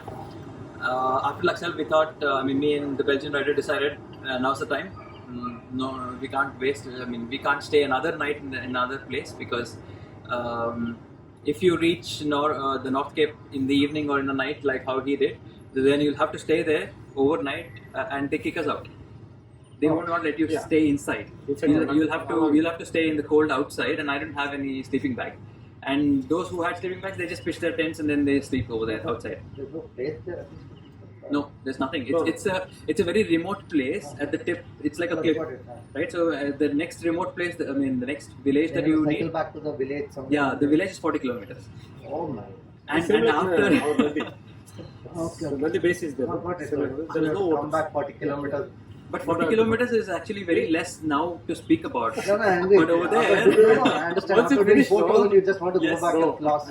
It's not just 4,000. The last stretch is so difficult that you are so frustrated that you don't want to touch your bike again. Yeah. And in that, it is not all downhill. Okay. It's rolling. Again, you'll have to come through a lot of climbs. And in that rain again, so for me, in this part of the final leg of North Cape, We had to go through a lot of tunnels. Tunnel was a surprise. The elevation map, the profile said flat. It was not flat. It was 2 kilometers downhill. We were so excited, and then 10% gradient for the remaining 5 kilometers. And inside a tunnel, like you don't even know whether you're climbing or how high have you gone, and then there are cars zooming past you at 100 kilometers an hour, and you're riding at 5 kilometers an hour. And it's a huge difference, and the cars cannot gauge that you're riding so slow. For them it looks like you have stopped, so they'll just go really fast, and the wind of the car it just pulls you apart, and then you either go hit the wall of the tunnel or you go and fall in front of another car. So it just pulls you, and then there are trucks. Chill also. That wind is low. It's very chill. Yeah, It's like 0 degree. there were huge trucks, the trailers, which went, and then when it went, I had to stop and then just go and lean towards the wall of the tunnel. I mean, there's no walkway there. There's no path for you to just lift your cycle and wait. It's the end. The road is this much. That's it. The lane is the end of the lane is the end of the tunnel, and then there is a wall. So it's extremely difficult, and this 7 kilometers of climb was horrible. And it's called the NorthCape tunnel, and everybody had warned me about this. I underestimated it. It was very scary, and I think this was the tunnel where one of our NorthCapers lost their life last year. Yeah, in that last year. And it was. I removed all of the lights that I had, all the emergency lights, everything came out, and I had to switch on everything so that I was as visible as possible. But then it doesn't matter whether you're visible or not, because they're at so much of speed, and there's a lot of fog in that tunnel. yeah, That's very dangerous. you can't see. Yeah, that's a two-way one. It's a two-way. Two-way. Hold on. Sorry. No, I mean, we have gone through it. So after the tunnel, it was out in the open, so we were relieved. But then the rain started hitting us. It's hitting you from an angle. It is like rain is slapping you on one side. It's literally slapping you, because this side of my face was all warm and this side was frozen. Yeah. And then I have no clue what to do, and it's crosswinds. We are climbing, never-ending climbs. Again, nothing shown in the elevation profile. All of these are unknown climbs that are just popping out of nowhere, and it was just frustrating. I mean, initially it was okay. Yeah, I mean, we have gone through Kodaikanal climbs also, 30-40 kilometers, but here the 50 kilometers is all like Kodaikanal, plus the added rain, plus narrow roads, plus traffic. And then when there is crosswinds and traffic, it's so dangerous, because you don't know when the wind is going to push you towards an oncoming car. I taken one picture in the town. The water is going back in the sea. Yeah, I mean, I think it's not visible in the video, but Yeah, I'll send it. but it was huge winds. I don't know what was the measurement of the speed of the winds, but I think by the feel of it, it was minimum was 30 all the time, and I don't know, maximum was 60 and 50 70 to 60. But Yeah. Rohit told in the time it's 70 km speed wind is. Be careful. You ride in left side. Don't go that side. Yeah, and you're going through winding roads again, so suddenly it becomes headwind, and then suddenly it becomes crosswind, and then you should be so aware of what is happening with the wind and how you're turning, and you should have the calculation right. Otherwise, you're treated, and then your hands are numb. I had 2 layers of gloves. I had the Gore-Tex gloves, which Raghu had lent me, and merino wool liners inside. Nothing helped. Merino wool is also not helping over there. I had merino wool socks, I had merino wool gloves, merino wool headband, everything, and inside also was merino wool. Nothing helped.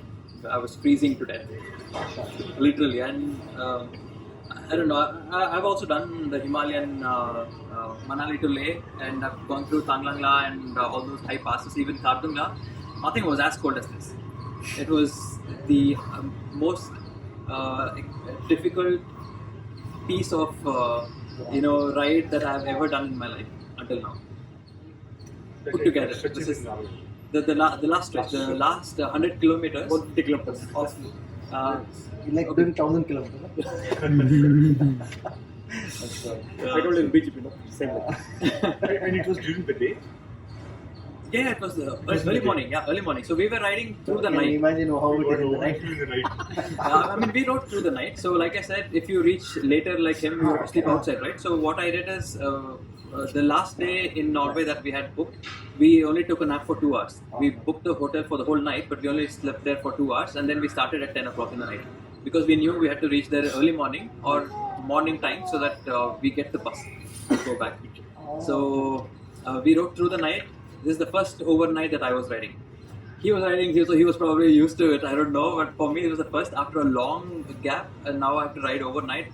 So I had caffeine tablets. I had some help from music, from chatting with the riders, and then we saw a few more Italian guys coming past us. They were also riding through the night. They also had the same impression. So we all got together and we started riding. And then you just can't ride together here because of the wind, because you just fall on each other if you ride like that. And so you have to go one behind the other, and then somehow every time I'm hoping that is at the end point. It's not the end point. And then you go there, oh, that is the end point. No, that is not the end point. So you can only see the climb to a certain extent, right? And then you go there, and then you think that is the end of the climb. You go there, and then there is some more. Your lot of time comes to settle. NorthCape is that globe. Where is that globe? Where is that? Like this one. You all explain only 1% of it. What is in alien. So ultimately, I think 10 kilometers of that road is equal to 100 kilometers here for us in terms of time, in terms of your mental stress, in terms of everything. And when I saw, I thought after all this stress, when you see the NorthCape board, I would be so excited. But then it was so different. I saw the NorthCape board, I was like, I don't care. Because I was so convinced that maybe there's something more to write. It's not the end of it. Yeah, and then it was. From the board till the reception, it was another 5 kilometers. And like, who does this? I mean, I was cursing the plan of this whole thing, and I was cursing the organizers. I was cursing. Sorry, no offense. That's fine, man. But it was like, why? Here's the board. Why can't they put the end point here? You know, such thoughts start hitting you. I mean, it's very stupid, but at that point, it is so frustrating. You have the symbol there, right? That's a globe. Find the symbol and take a photo. And then after you end your ride at the reception, you have to go through gravel across, and then it's another 500 meters, and then you have to climb up the globe and then take a picture. And it is still raining, it is still windy, it is still so cold. I went there, I changed my clothes. I was so frustrated, I didn't want to take a picture. And then after half an hour, I came into my senses. I was like, I'm not taking a picture. What will I put in Strava? What will I show to people that have completed NorthCape? I mean, that globe is a signature of the entire ride, and I was like, oh shit, I have to take a picture. Then I had removed all of my clothes, and I was in my shorts and normal sleepwear. Whatever I was carrying for my sleepwear, that is what I was wearing. And I just wore my Gore jacket on top, my Gore pant on top, and then I wore the shoes. It looked like, and then I wore my helmet. Then it looked like I just finished the ride. And then I took my bike there and stood there. Somebody was kind enough to just click a picture, and then in amidst the whole thing, I had not closed the saddlebag. I had kept it open because I had unpacked and I was changing, right? So all my stuff was still inside the reception. I went there, I think that is where I dropped my charger, I dropped my lights, I dropped everything because I took it on the gravel path and I didn't realize it. And after coming back home, I'm saying I don't have my charger, I don't have anything. So, but yeah, nothing major that I lost. I think you mentioned that you lost your Wahoo. Yeah, and I lost it. But then you got it back because it was with you only. So heights of hallucinations. Yeah, but at least overall in the whole ride, I didn't have any hallucinations. I did not ride through the night except for the last because I knew I would finish it and then I can rest. And I never missed a meal. I was never left out without water.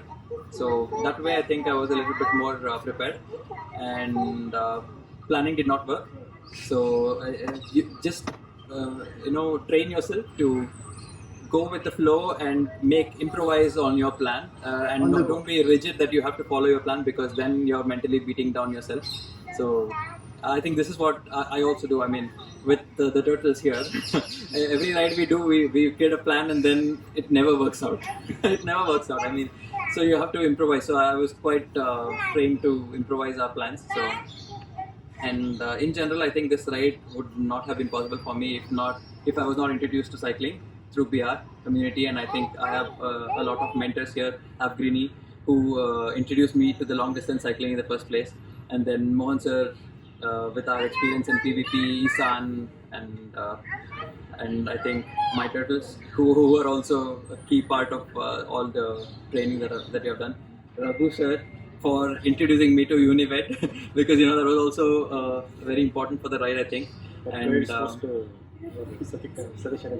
yeah. And in general, just speaking to Raghu on the preparation of the ride was kind of instilling some confidence that we can do it, and we're on the same page, we're on the same ship. If something goes down, we will both go down, So I think all of these things, and then getting and I think my sister-in-law also, who brought the equipments, the Epidura bags, the Gore-Tex jackets in time, because otherwise I don't know how I would have survived there.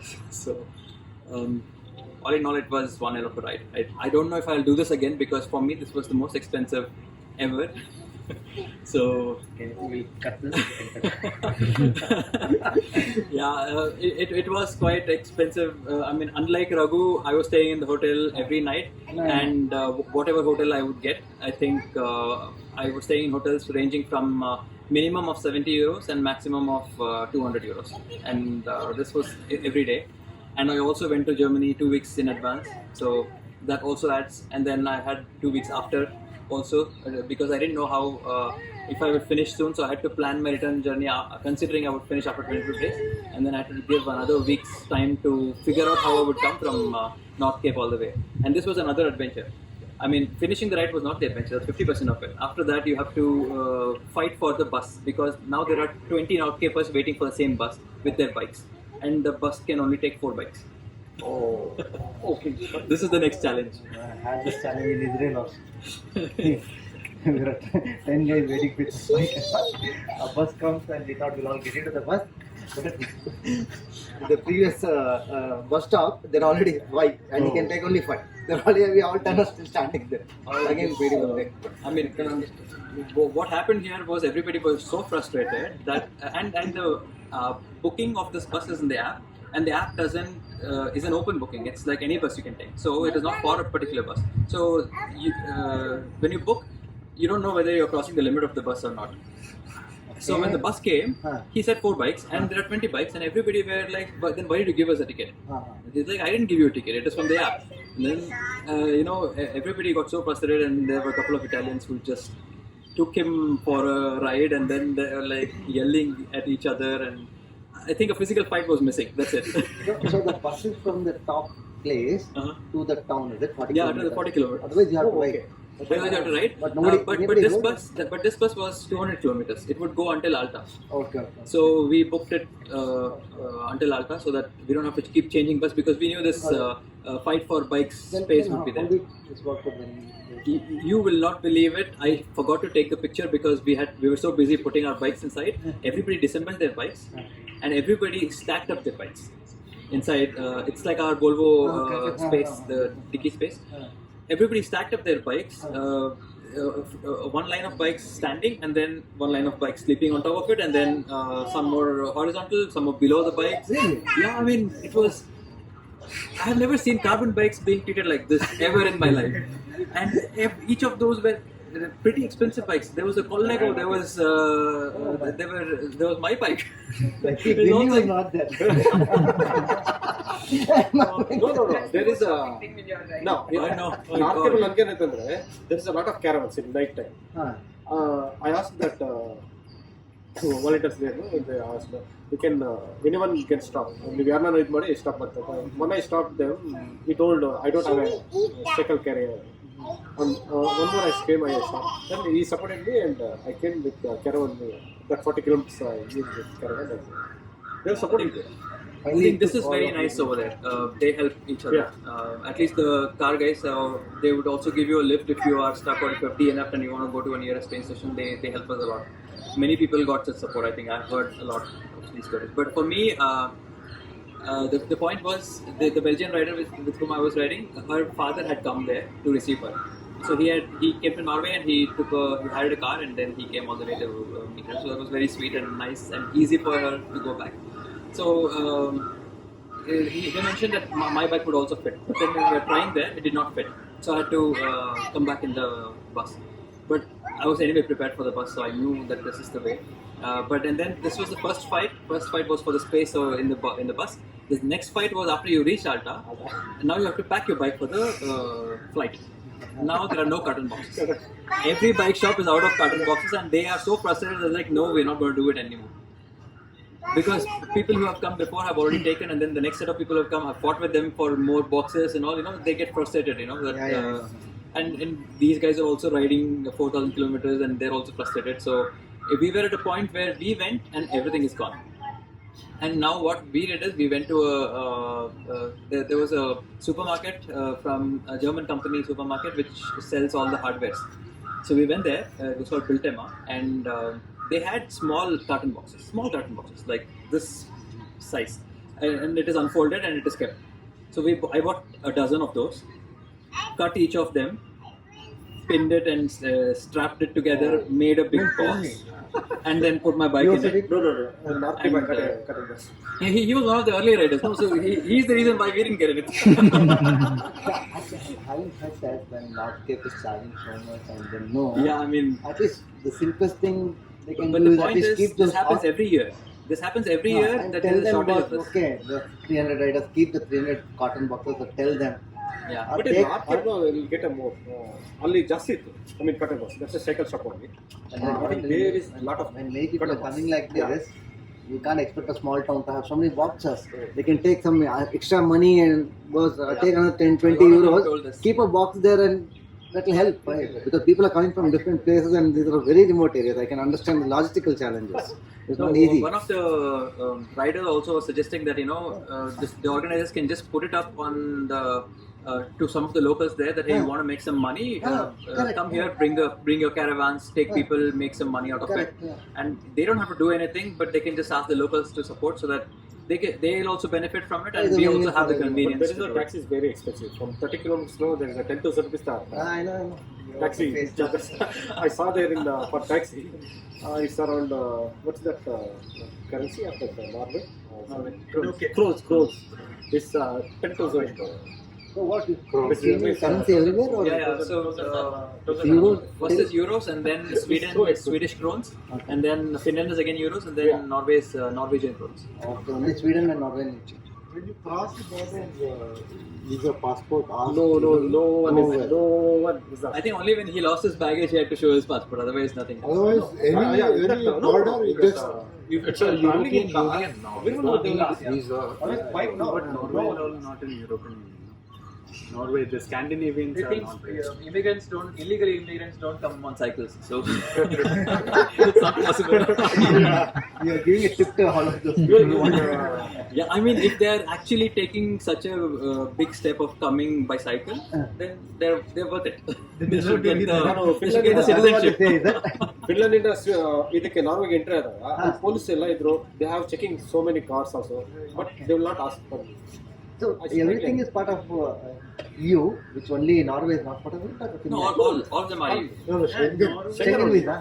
Norway is not Schengen. Schengen visa. No, Norway is Schengen. Norway is Schengen. It is also part of the EU, but they just chose to not follow the currency part. So then a single Schengen visa is valid, right? Yeah, it's If part of that is there, then you can travel. For example, you have Hungary. Hungary also follows their own currency. You have Croatia also, which follows their own currency, but they are all part of the EU. Okay. Even Switzerland also. Yeah, they also have Swiss different also. That's what. That's so. If you are giving Schengen visa, So you are asking for visa. But euros ಕೊಟ್ಟಿದ್ರು ಅಂದ್ರೆ they give their own currencies. change. Oh, they accept that and They are accepting the euro, but they are not giving euros.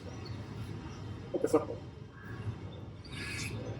And you did that and bike was fine when you did that? Yeah, This is fortunately, I mean, if it can take my weight, it can take another bike's weight also, but lucky. Yeah, I was more worried about my wheels, not my bike. Just a new wheels, no. I understand. After finishing, no, I bought one sleeping bag and the cold weather jackets, and I buy all this in France, and even Garmin 1040 also. From there only I buy. So you were using Garmin for navigation? Yeah, I had two Garmins. My 520 plus, and I was also I borrowed Pradeep's 530. So that was I good was enough just for the using it. navigation? It was not good enough because Garmin, when you load a route, it sometimes keeps popping up this route calculation error, and this happened with his Garmin, but not with my Garmin. So I was using one for route and the other one for recording. So any other mobile thing they had? No, I didn't have to use anything else. Yeah, that's fine. Garmin was good enough. But I think two like you said, two devices is mandatory. Leaving the cost side aside, given a chance, would you do that again? NorthCape. For both of you. But I'm doing for that.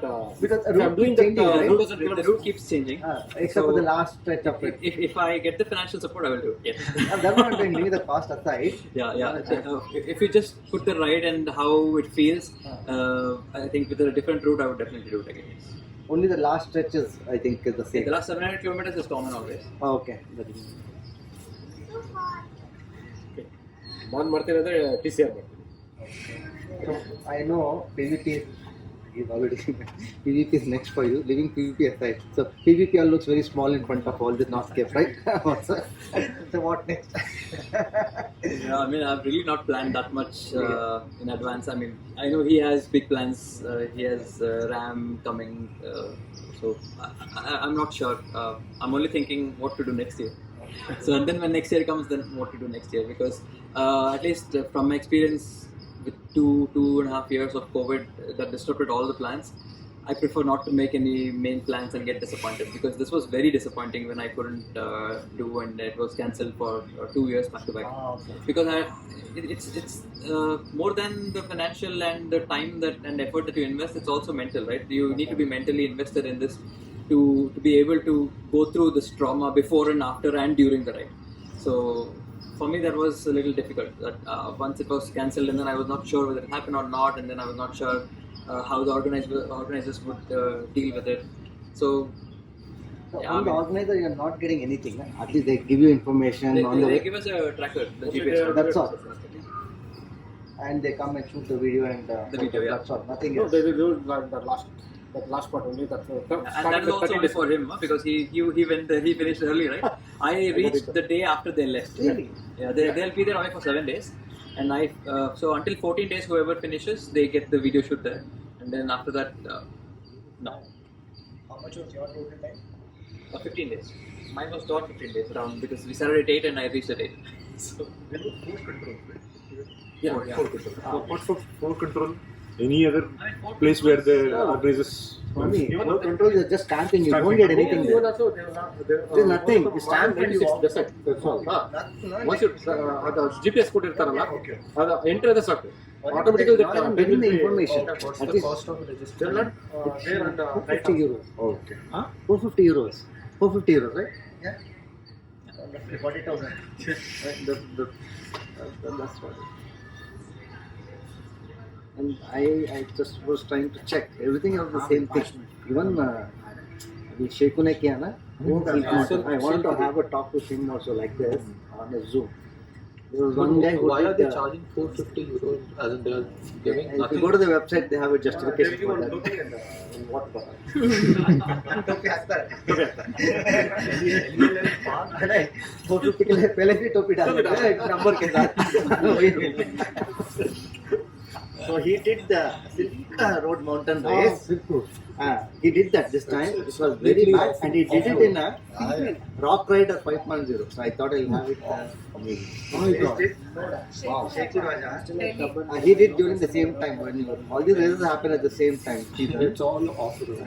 Earlier to that, there was one Chennai guy. It's all off road. I didn't know the video. Endurance rides. That ride, there's no road. one Silk Road is a Extreme weather and all. Endurance ride is all about the riders, sir. You are absolutely right. You've always been telling it's here and it's here. mentally. Even if you are weak, you can still push if you are. Yeah, any more questions for him? People will reach out to you if they want to be on. Hey, thanks, both of you. I'm sorry, I was standing here. I think You're all endurance guys. Just checking. There's a lot of sitting places. So, What's Thanks your for taking biggest advantage out of the training that you did? What do you consider? One thing. I think I did so many types of trainings. I did power training, I did endurance training, outdoor weather training, and then the change in plans training, and then what to carry training. I think the most that helped is being organized.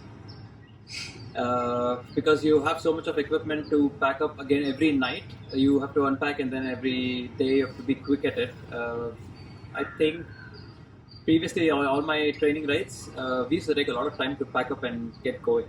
Right? I mean, if we say 6 o'clock, we would start at 9.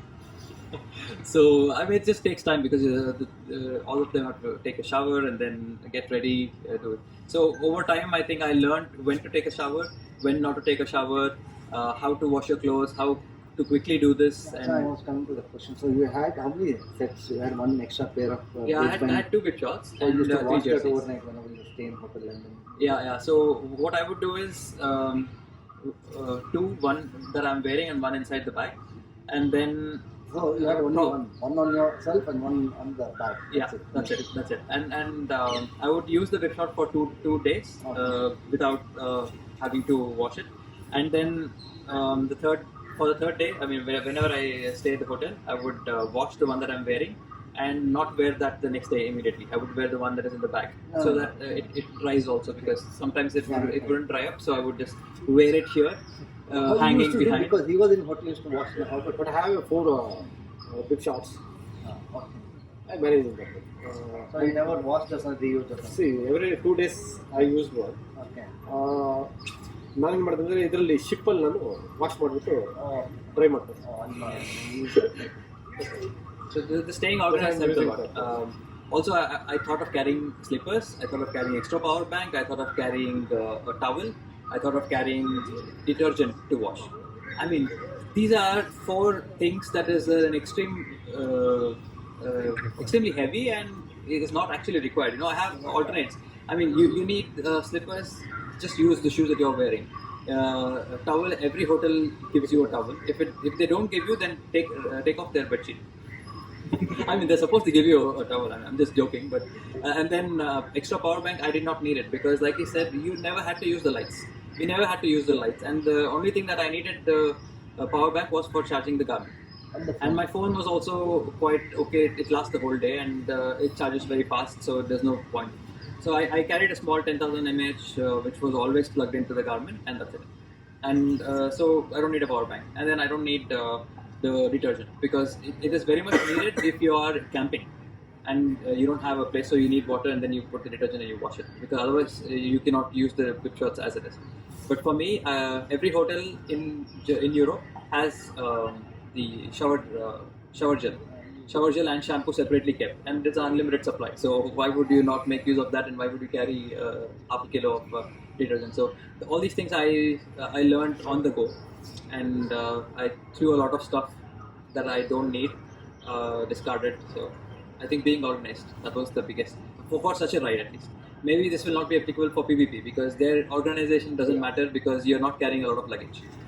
So every ride has its own advantages. Nothing else. We had a very long session. Sorry. Thanks. No. It was very interesting. I think. Really interesting. Thank you for taking time and coming. We lived the ride. Exactly. So I know people can still see and watch and listen, but it gives a different feeling listening live over here, and people miss that opportunity. That's okay. Thanks once again coming all the way and coming there. A huge round of applause for them. And it's not easy. I heard from them. Sitting here, we know they're going. I looking at his Insta stories and all. He's enjoying. That is what you would be thinking. That's not the case actually. The biggest. I don't want my followers to feel that I'm suffering.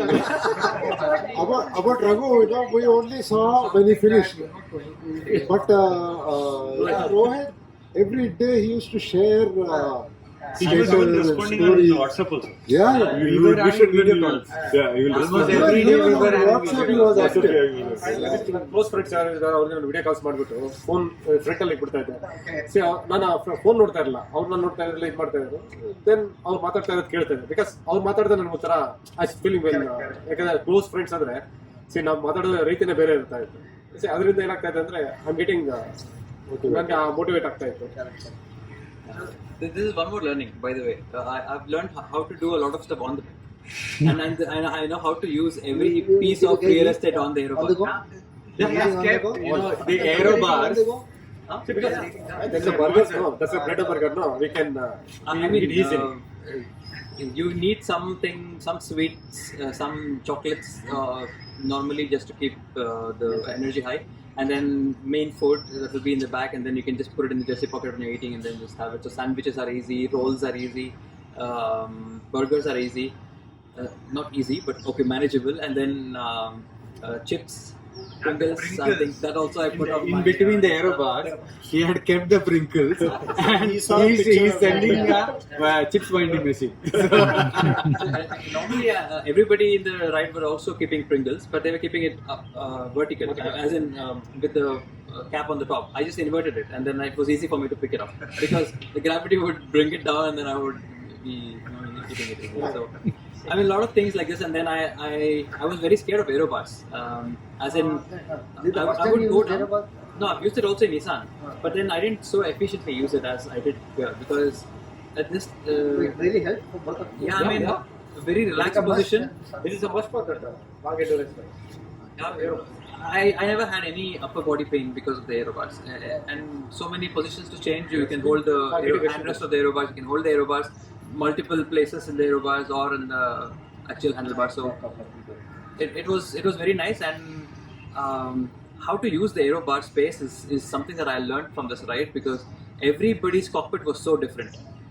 And how they have managed and how they fit in so many things together, so many garments and their phone mounts and extra space. They put a net in between the aero bars so that they can just throw stuff there and it doesn't fall down. You know, that's such a brilliant idea. Creative thing. Yeah, very creative. I've learned so many things. I've taken a picture of all those things and now I'll start buying those things. You know, that's what we do. So, But are you going to write a blog? I'm not much of a blog writer, but yeah. I don't. I read what others write, like Swami sir and Monish, and recently I think Kevin Milan has started writing. But yeah. But still, it was a lot informative, and anybody can reach out to you guys for any, in case somebody wants to go through. Thank you once again. Thanks for everyone. Thank you.